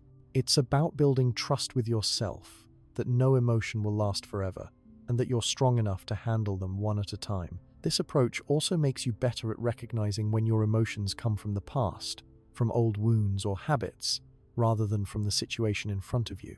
Sometimes we carry pain from childhood, early relationships, or experiences that left us feeling powerless. When you practice compassionate detachment, you begin to spot the difference between what's really happening now versus what's being triggered from old stories. This means you can give yourself comfort for the old hurt, while still dealing with the present moment more honestly. It lowers the risk of overreacting or dragging all your history into every new interaction. Some worry that being compassionate with yourself will make you weak or prevent you from moving on. Actually, it's the opposite. By letting yourself grieve, get mad, or be sad, you process what's real instead of denying it. The more space you make, the less energy you waste keeping up a brave face. In a few weeks or months, you may even find you're lighter and more available for new connections or opportunities because you fully allowed yourself to move through the true range of your emotions. When you start to detach with compassion, It's easier to appreciate what was good about a personal relationship, while also accepting what was painful. You don't have to make your ex someone terrible, or pretend the connection never mattered. Instead, you're allowed to remember good memories, as real, and to admit that things ended for reasons, some good and some just natural. It's more peaceful than swinging between idealizing someone and then hating them, which can happen if you haven't allowed yourself to feel openly. This approach also makes you a more understanding friend and partner. Once you see how rough the process is for yourself, you notice it in other people too. You're slower to judge, more likely to listen, and less likely to tell someone else to just get over it. It also means you're less likely to take someone else's feelings personally, or blame yourself for their moods. You see that everyone moves at their own speed and often needs time and kindness, not pressure, to move through life's rough spots. Compassionate detachment does not mean you let others treat you poorly or allow unhealthy dynamics just because you understand them. Sometimes, the most compassionate answer for both people is to walk away, set strong boundaries, or let the loss stand. True compassion is honest. It doesn't excuse bad behavior or sacrifice your own well-being for someone else's comfort. Detachment with compassion means you wish others well, but also hold your own needs high on the list. If someone isn't good for you, you let them go with both care for your own health and enough respect that nobody gets demonized or dehumanized on the way out. It's also worth pointing out that sometimes emotions come in cycles and don't just disappear after a big realization or a few weeks of processing. You might feel okay one morning, and then a certain song, place, or memory brings back all the sadness or anger. This is normal, not a sign of going backward. Compassionate detachment gives you the skills to handle these setbacks: a little patience, a return to basics, maybe some rest, or reaching out for a reminder that you're not alone in the world. With time, the spikes get smaller and the peace between them grows longer. There is a misconception that being stoic means you are cold or cut off. In reality, the people who practice compassionate detachment are among the most emotionally aware people around. They feel deeply, but their feelings don't rule their choices or poison their future. They can still love, care, and connect, but their sense of self remains steady through the ups and downs. They are able to say goodbye without shutting their hearts, and that's what makes ongoing healing and future relationships more rewarding. Another benefit of compassionate detachment is that you become more patient with the pace of healing. There's no rush to be over something or to find a new attachment right away. You make room for the slow return of lightness the day you laugh again, the afternoon you enjoy your own company, the little signals that your world isn't ending but simply changing shape. You don't force yourself, and you don't fake progress for anyone else's approval. This is a quiet, honest kind of recovery that lasts. For many, practicing this skill also builds self-respect. You see your own courage in making it through hard days, showing up for responsibilities, taking care of yourself, even when it would be easier to escape or numb everything. You recognize that feeling a full spectrum of emotions isn't too much, and it's not something to apologize for. It's simply human life, lived out loud, rather than behind a mask. This makes you more likely to choose people and situations in the future that honor your full self, and helps you steer clear of folks who expect you to be less than you are. There's also a kind of forgiveness that arises when you detach with compassion. You might find it easier to forgive yourself for mistakes you made, things you said or didn't say, or ways you reacted in pain. When you stop judging your own hurt, you realize you were only doing your best with what you knew at the time. This understanding takes the shame out of your story and frees up energy for building something new from here. Your experience becomes a healthy reference for what compassion is supposed to feel like: the simple, non-judgmental awareness that everyone is moving through their own mix of joy and pain, and that most of us just need a little patience, honesty, and support if we're going to keep growing. Even when you move forward, new attachments benefit from having practiced this kind of letting go. You don't cling because you're afraid of feeling again. You trust that you've survived strong feelings before, and that you can always come back to your center without closing off. So, in everyday situations, whether you're getting over a breakup, changing friendships, or dealing with family challenges, compassionate detachment keeps you both honest and kind. You don't let pain define your identity, but you don't pretend it isn't there either. By making room for every emotion, but refusing to let those feelings drive your life off track, you end up living more fully and recovering more steadily. And with every cycle through connection, loss, and renewal, you become sturdier, more open, and more trusting in your own ability to ride out whatever emotions life brings next. Everything shifts when you start letting yourself feel emotions honestly, without letting them decide every step you take. There's more room inside to actually try things that help you move forward, especially when you're wrestling with staying attached or struggling to find distance from someone important. At this stage, many people want something practical to work with, a set of activities or daily habits that can keep them steady. This is where the real, lived advice of Marcus Aurelius comes into the picture. Even if you've never read his meditations or heard much about Stoicism, a lot of what he practiced still makes complete sense for dealing with emotional detachment right now. The techniques he relied on aren't some kind of mysterious secret.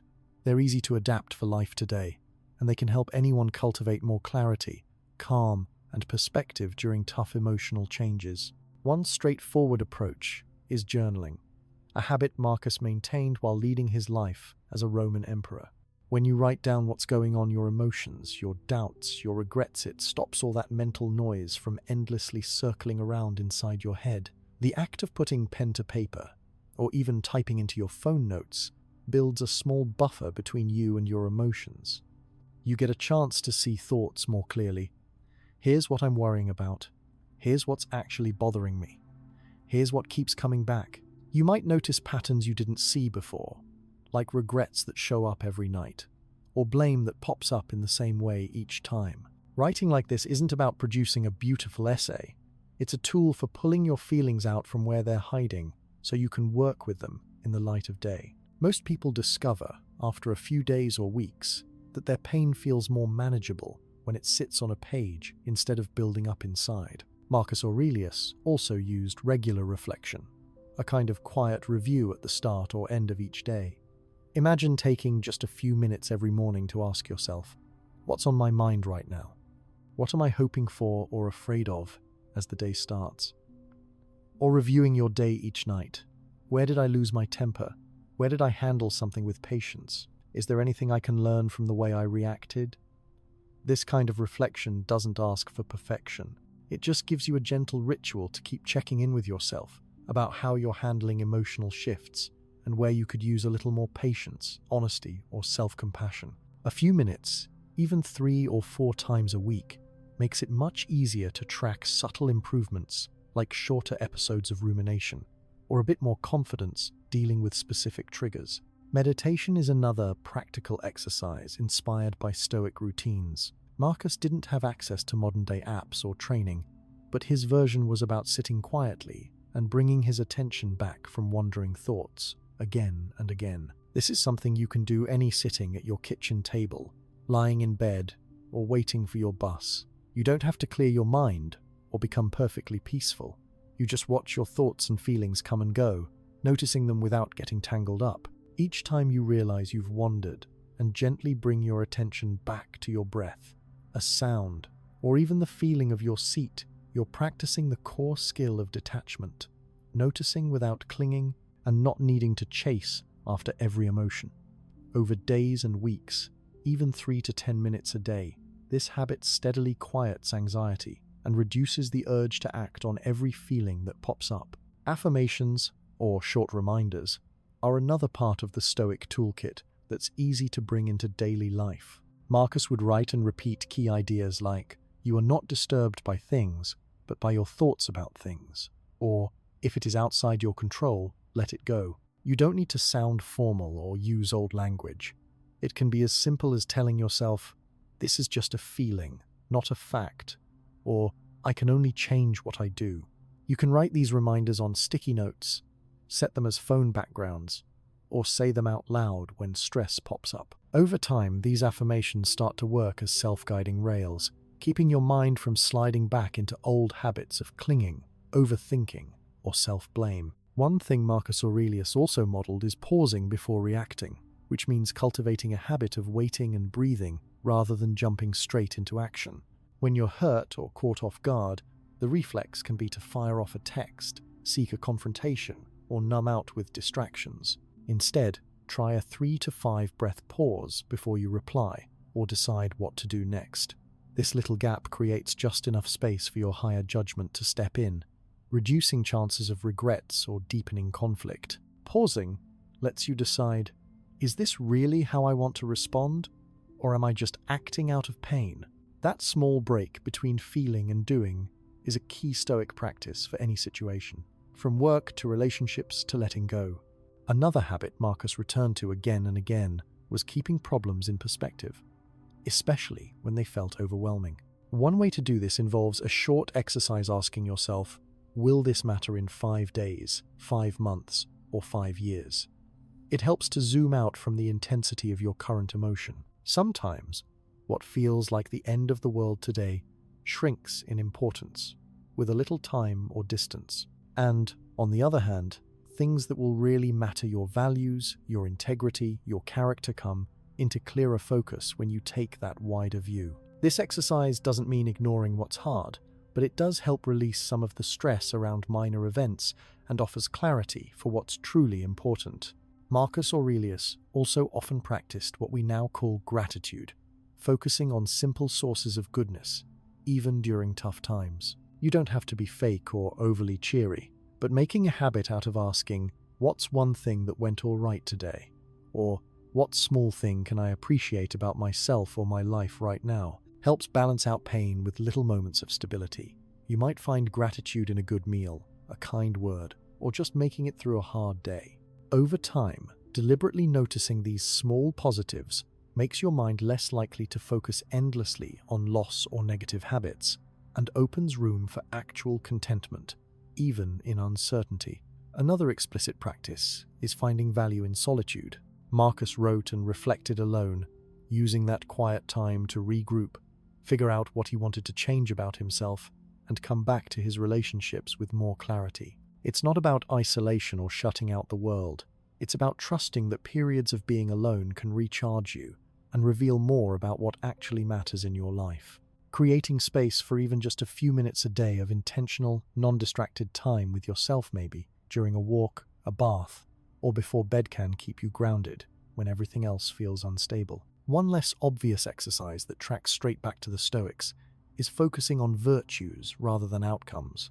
Instead of measuring success by how fast you're over an X or how little you miss someone, the question shifts to, did I handle this with patience? Was I honest?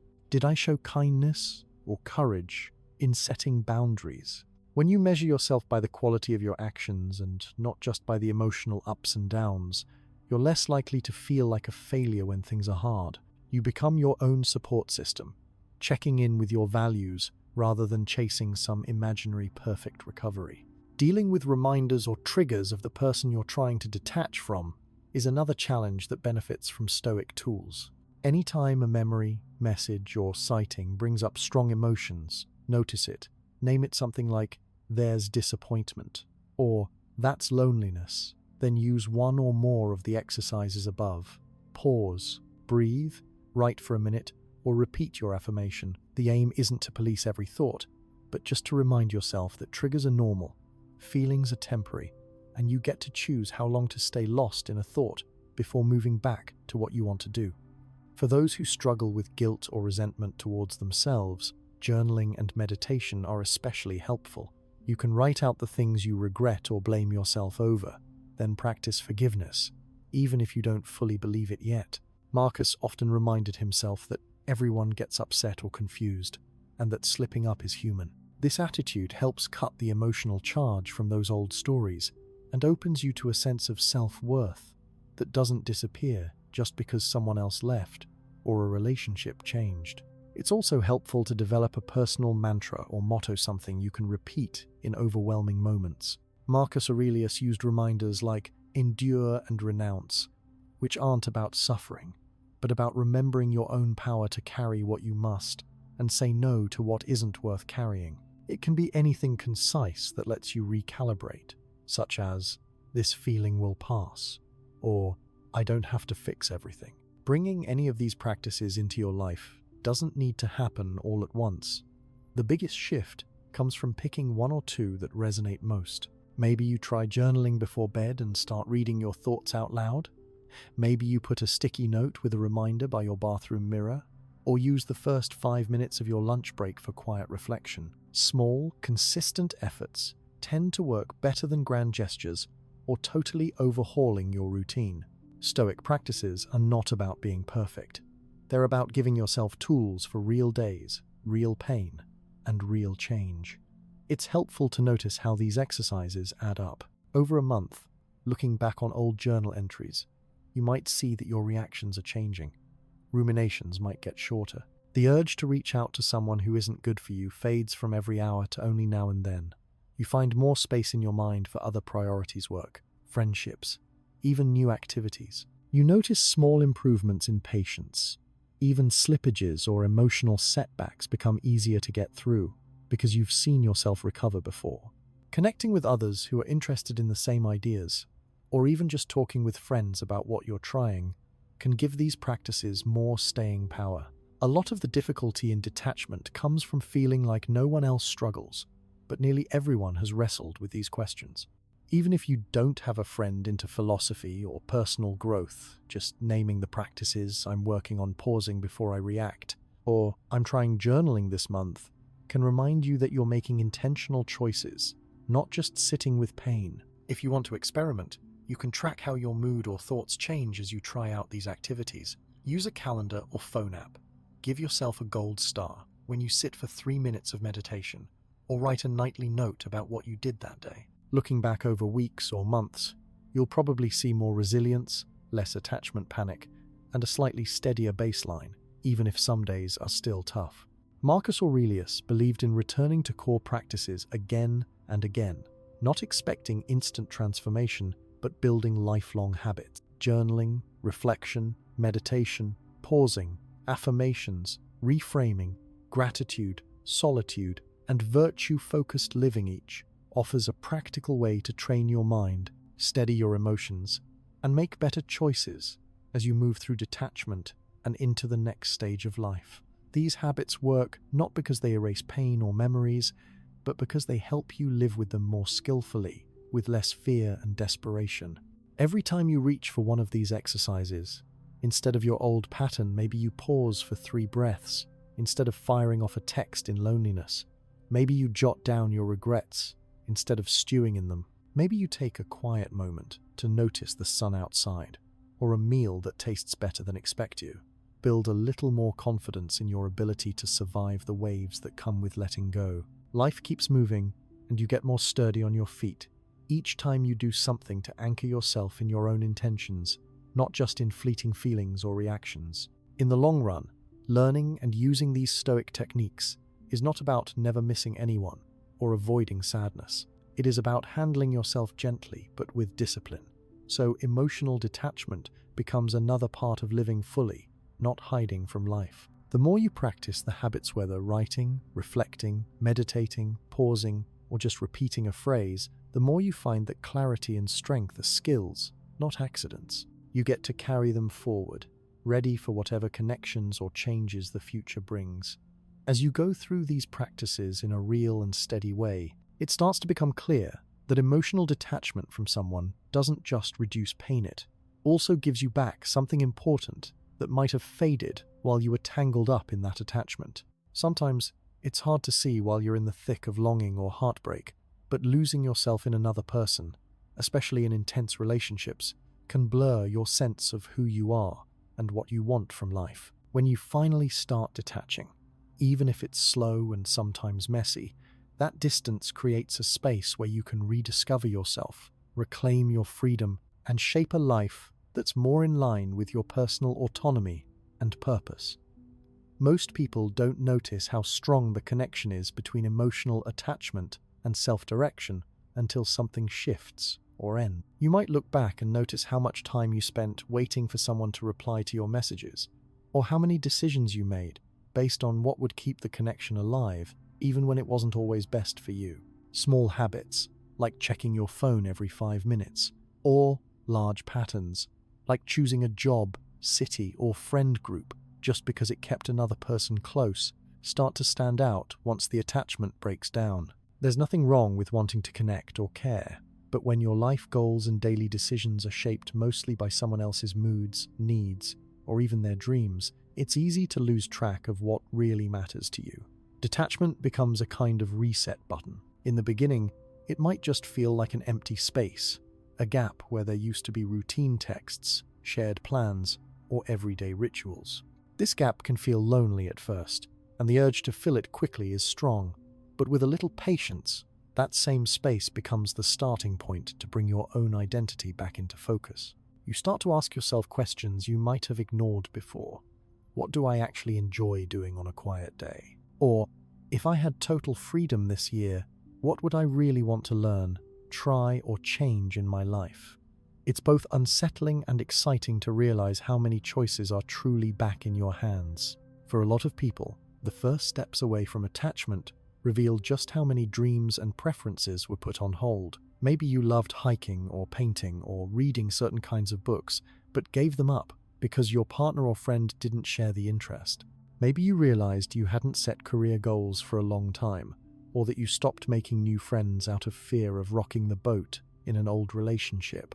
As that dependency thins out, you get a much clearer picture of who you are apart from old patterns. This process isn't about becoming selfish or closing your heart, but about being honest, recognizing the difference between genuine love and the act of molding yourself to keep a connection alive, even if it meant shrinking your own world. With autonomy comes real agency. You get to decide what you invest your energy and time into again. That might include work projects, creative hobbies, family, volunteering, or anything else that lights you up from the inside. When you stop using someone else's reactions as your measuring stick for every choice, you gain the freedom to take risks, try new routines, and even fail sometimes without feeling like your whole sense of self-worth depends on the outcome. There's a particular relief in not having to constantly guess or adapt for another person. Simple acts like trying a new restaurant, signing up for a class, or spending the weekend your own way start to give you feedback about what you enjoy. Each time you choose for yourself and see the benefit, your confidence grows. For years, some people feel trapped in a loop where their own purpose is defined by their role in someone else's life. Maybe you are always the supportive one, the peacemaker, or the one who plans everything so everyone else is happy. These roles often start small but can become the main way you describe yourself. Once you start detaching, these labels lose their power. You begin to examine what your skills and interests actually are, outside of those relationship roles. New opportunities open up, not just for self-care, but for real self-growth. That growth isn't always loud or dramatic.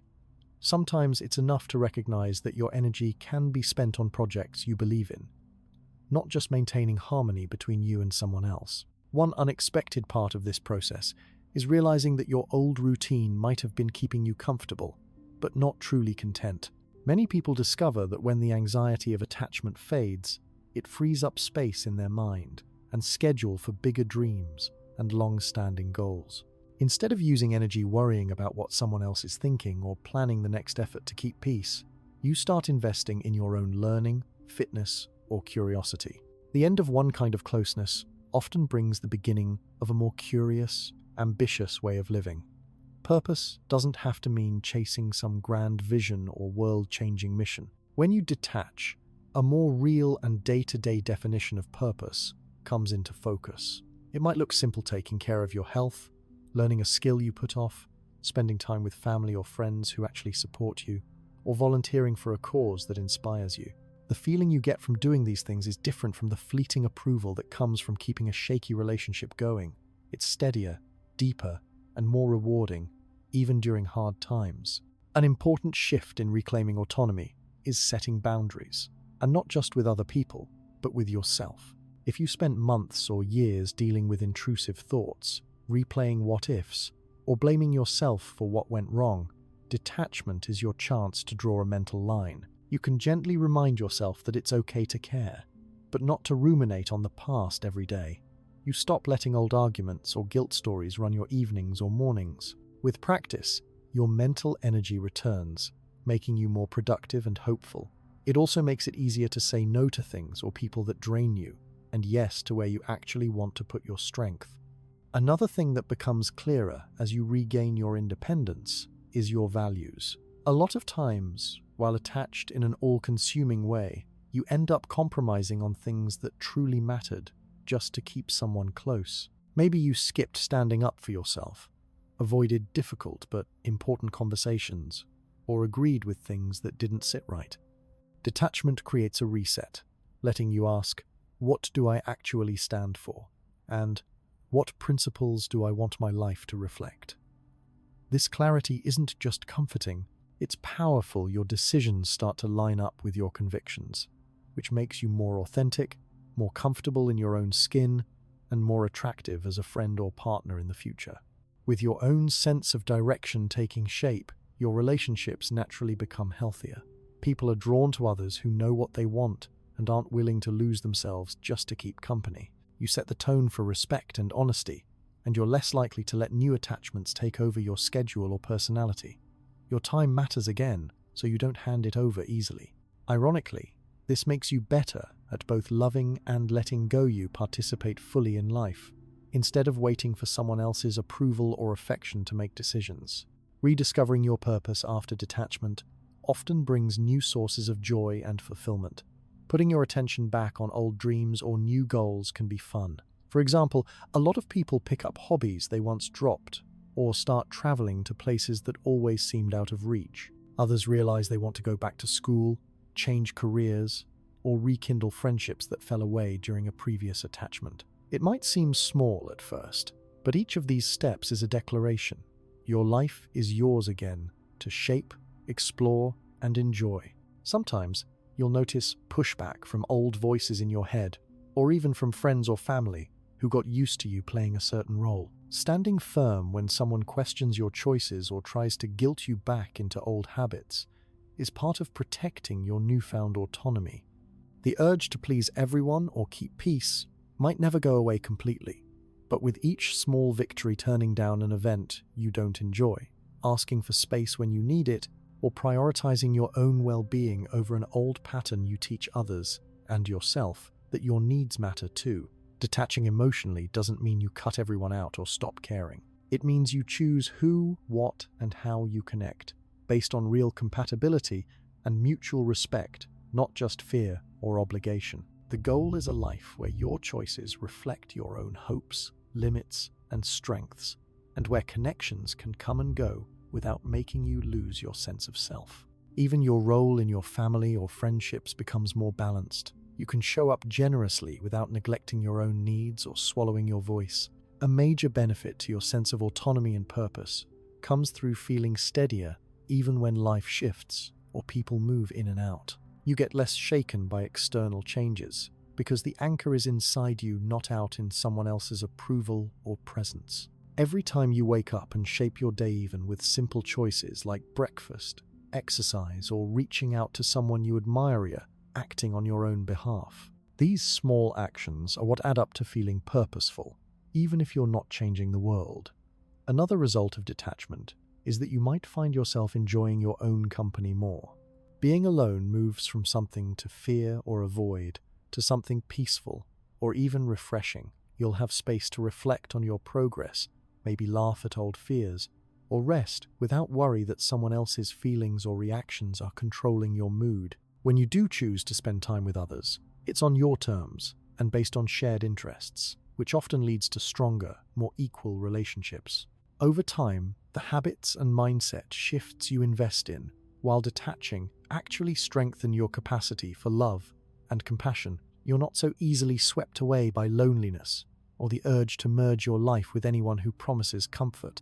Instead, you approach relationships as a whole person, clear on what you want, but open to what life brings, if it means some connections end. This kind of autonomy is attractive to other grounded, healthy people.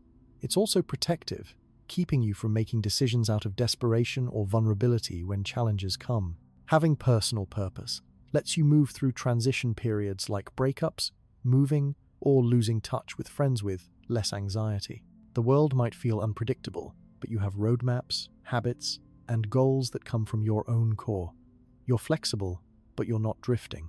Even uncertainty starts to bring excitement instead of just fear, because you trust that you know how to make choices and adapt no matter what happens with other people. This way of living encourages noticing and celebrating growth. When a few months ago, you couldn't imagine making a decision without consulting someone else or saying no to things that drain you, it's a sign of real progress when you can do it now without guilt or second thought. Old triggers lose their power, and new challenges look manageable because you've built up the muscle of choosing for yourself. In the end, emotionally detaching from someone isn't just a way to avoid pain or protect yourself from loss. It's a pathway back to living as a whole, independent person with genuine interests, clear boundaries, and goals that come from the inside out. While new attachments and relationships will always be part of life, they sit differently when you're no longer willing to shrink or disappear inside them. Letting go opens up space to return to your own dreams, values, and joys, and that more than anything is the foundation of a truly purposeful, free, and resilient life. When you recognize that letting go also means reclaiming your freedom and finding your purpose, it naturally brings up a new question. How do you actually make this approach stick in daily life, especially with all the pressures and distractions that come up? The reality for most people is that detachment is not a single moment or a quick lesson learned once and for all. It is a way of showing up again and again, no matter if you're having a strong day or a tough one. Building emotional strength and learning not to cling takes repetition and a certain amount of patience. This is the part where the ideas you've heard about don't just remain interesting. Thoughts they have to translate into how you live, work, relate to others, and care for yourself. Most people find that the first few days of practicing emotional detachment feel different from the weeks and months that follow. At the beginning, it is almost always raw and awkward. If you're used to turning to a person for comfort, advice, or validation, not doing that feels empty. You might catch yourself reaching out or starting a message before you remind yourself, wait, that may not actually help me. This is totally normal, and honestly, most people slip back and forth between independence and old habits more times than they can count. The important thing is not perfection, but momentum. You're moving in the right direction, even if there are setbacks along the way. The modern world throws extra challenges into the mix. Constant notifications, social media, and endless opportunities to check up on what others are doing can make detachment feel impossible sometimes. If you just ended a relationship, simply scrolling your phone can pull you into memories, jealousy, or longing. Because of this, it is helpful to get very practical about your environment. That might mean muting certain accounts, putting your phone farther away, or changing the places and routines that draw you into unhealthy patterns. Small daily changes create a buffer that supports your emotional work. It's not about isolating yourself or pretending you don't care. It's about giving your mind and heart less to react to while you're strengthening those inner muscles. If your life is busy with family, studies, work, or other responsibilities, integrating detachment doesn't need to upend your whole routine. Instead, it's the attitude and awareness that goes with you everywhere. For example, when you catch yourself obsessing over someone's reaction or approval, that's a chance to pause. Remind yourself that their inner world is outside your sphere of control. Then, deliberately shift your focus back to what needs your attention in the present: your tasks, your plans, or your self-care. Over days and weeks, this builds a habit. Every time you practice this shift in focus, you strengthen your ability to detach and act from your own center, not from anxiety or the need for reassurance.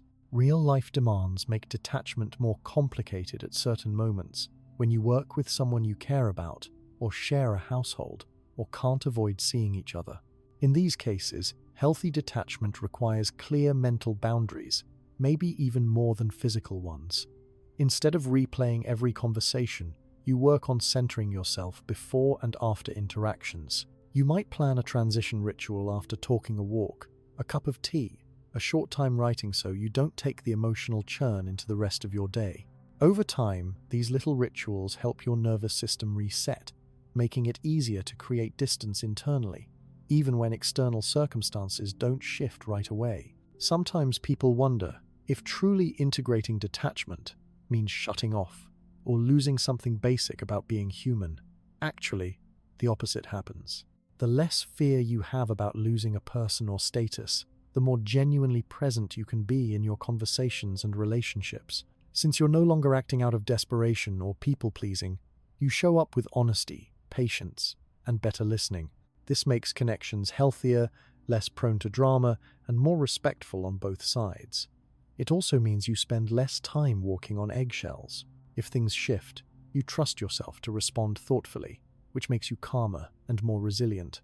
For many, integrating these lessons isn't about becoming unemotional. It's about choosing how and when to share your feelings. You can honor love, nostalgia, or even frustration, but you do so by naming it and letting it move all, without letting it drive your decisions or sense of self. For instance, if a wave of missing someone comes during your workday, you can say, "I feel sad right now," and that's normal, but keep on with your tasks. Later, you might let yourself feel the sadness more directly, maybe by writing, exercising, or letting yourself rest. It's the combination of emotional honesty and self-management that keeps the detachment process gentle but real. Routine helps too. When detachment is built into your morning, evening, or weekly rituals, it gets easier. A quick check-in each night to see if you held to your boundaries or if you slipped into old patterns brings ongoing progress. Some people find it useful to schedule time for self-reflection, gratitude, or even envisioning their next steps. Questions like, "What did I do for myself today?" or "Where did I practice letting go?" highlight the positive changes, no matter how small. This self-awareness is a strong partner for building emotional freedom that lasts. Modern life also brings up new expectations and social comparisons. With so much pressure to seem happy or healed online, it's easy to judge your journey harshly if it doesn't move fast. Integrating detachment requires self-compassion. You might need to consciously ignore quick-fix advice or resist peer pressure to jump into new attachments before you're ready. Setting your tempo and honoring your own process means that your recovery, growth, and capacity for new relationships will have a stronger foundation. You might find that the hardest moments are when you fall back into old behaviors. Everyone does it, whether it's late-night scrolling, an unplanned message, or fantasizing about what might have been. The point isn't to never stumble. It's about return again and again to the habits and mindsets that center you in your own life. Each time you do, the turnaround gets faster, the emotional fallout gets weaker, and you spend less time spinning your wheels. Over months, you'll see that setbacks don't erase your progress. They are simply part of adjusting and reinforcing new emotional skills. Workplace settings give another chance to practice detachment. You might care a lot about a colleague's approval, or get caught in endless worries about being liked or promoted. Here, applying the same lessons is key. Notice your feelings. Take responsibility for your own actions and growth, but let go of obsessing over outcomes you can't fully control. Celebrate your efforts instead of anxiously waiting for validation. This approach leads to better focus, less burnout, and more clarity about your work goals, since you've stopped letting outside opinions dictate your sense of worth. Adding these practices into family life can be even more challenging. Families come with years of expectations and roles that don't change overnight. Integrating detachment here might mean stepping back from old arguments, refusing to join in blame cycles, or politely declining to play peacemaker all the time. It could mean taking 10 deep breaths before responding to a relative who knows just what to say to get a reaction. By holding your ground with patience, clarity, and without drama, you show up as your true self, rather than just a part of old family scripts. Over time, family dynamics can shift, maybe not always as much as you want, but enough to make space for healthier, less dependent patterns. Another big piece of making detachment a steady part of your life is building systems of support that aren't centered on any one person or outcome. When your sense of happiness, identity, or belonging doesn't depend on a single person or group, you weather loss and change more easily. You might try strengthening your connections with a wider circle of friends, volunteering, or joining interest-based groups. You create new traditions or routines that are yours alone. Each outlet builds confidence that you can be okay, even thrive, outside of your previous attachments. Health is often overlooked in conversations about emotional habits, but taking care of your body is inseparable from how well you detach and heal. If you're sleeping better, moving your body, and eating well, it's easier to handle emotional ups and downs. Physical routines create predictable patterns, which your brain learns to trust. When your body feels cared for, sadness, nostalgia, or loneliness are still there, but they don't dominate your day. A healthy routine strengthens your resilience and speeds recovery when setbacks happen. Learning to detach and integrate new mindsets over the long haul also means revisiting the lessons often. You might reread notes you've written, keep up with books or content that inspires you, or meet regularly with a therapist or coach. Steady reminders keep you on track and deepen your understanding of why these changes matter. It also helps you recognize new opportunities to test yourself and grow, as life offers up new challenges: a new relationship, a move, a family shift, or a job change. Sometimes, external tools make a real difference. Using a planner, an accountability buddy, or small rituals to mark new beginnings can reinforce your progress. For some, it helps to signal the end of an old pattern with a meaningful but simple gesture, maybe donating items that remind you of the past, redecorating a space, or starting a new chapter playlist. You can symbolize change in your own way. What matters is being intentional rather than hoping time alone will stamp out old attachments. Over time, integrating these practices feels less like an uphill struggle and more like maintenance or self-care. You become less rattled by sudden waves of emotion, more forgiving of the moments you slip, and steadily more proud of how far you've come. The urgency to solve everything right now fades out, and you get comfortable with slow, non-linear progress. Moments of joy and lightness appear more often, and hard days feel less threatening. In today's fast-paced, often impatient world, giving yourself long-term permission to be a work in progress is the real win. You learn that steady attention beats sudden inspiration, and that a little discipline mixed with kindness goes a long way. Over the years, these lessons ensure that future relationships don't end up repeating past cycles, and new opportunities are accepted from your own center, not from desperation or lack. Integrating detachment doesn't mean avoiding relationships or longing for total independence. It means participating with your eyes open, enjoying love, friendship, work, and community, without losing your sense of self if anything shifts. You welcome connection, but you don't rely on it to feel whole. With time, this makes your relationships more enjoyable, your choices clearer, and your daily life less fraught with anxiety or fear of loss. For most, the biggest lesson is that resilience is built, not born. The more you return to the skills and mindsets outlined, the stronger your emotional core becomes. The fastest progress usually comes from hundreds of small, ordinary decisions rather than from a single breakthrough moment. You look back after a year or two and see that, while nothing about the world has become easier, you yourself have grown a kind of quiet confidence that can meet both joy and disappointment on your own terms. The most practical way to make this lifelong is to keep it simple and personal. You don't need anyone else's timeline, and you don't have to measure against carefully curated stories online. All that truly matters is progress that you can feel. More calm in the face of change, healthier boundaries, honest self-reflection, and a sense of purpose that isn't shaken every time a relationship shifts. Those are the real markers of integration, not grand gestures, but steady, lived effort in the ordinary days. As you keep practicing, you notice that detachment isn't something separate from life's best experiences. Instead, it becomes the quiet support behind your joy, creativity, and compassion, allowing you to love and live with more space, patience, and freedom every step of the way.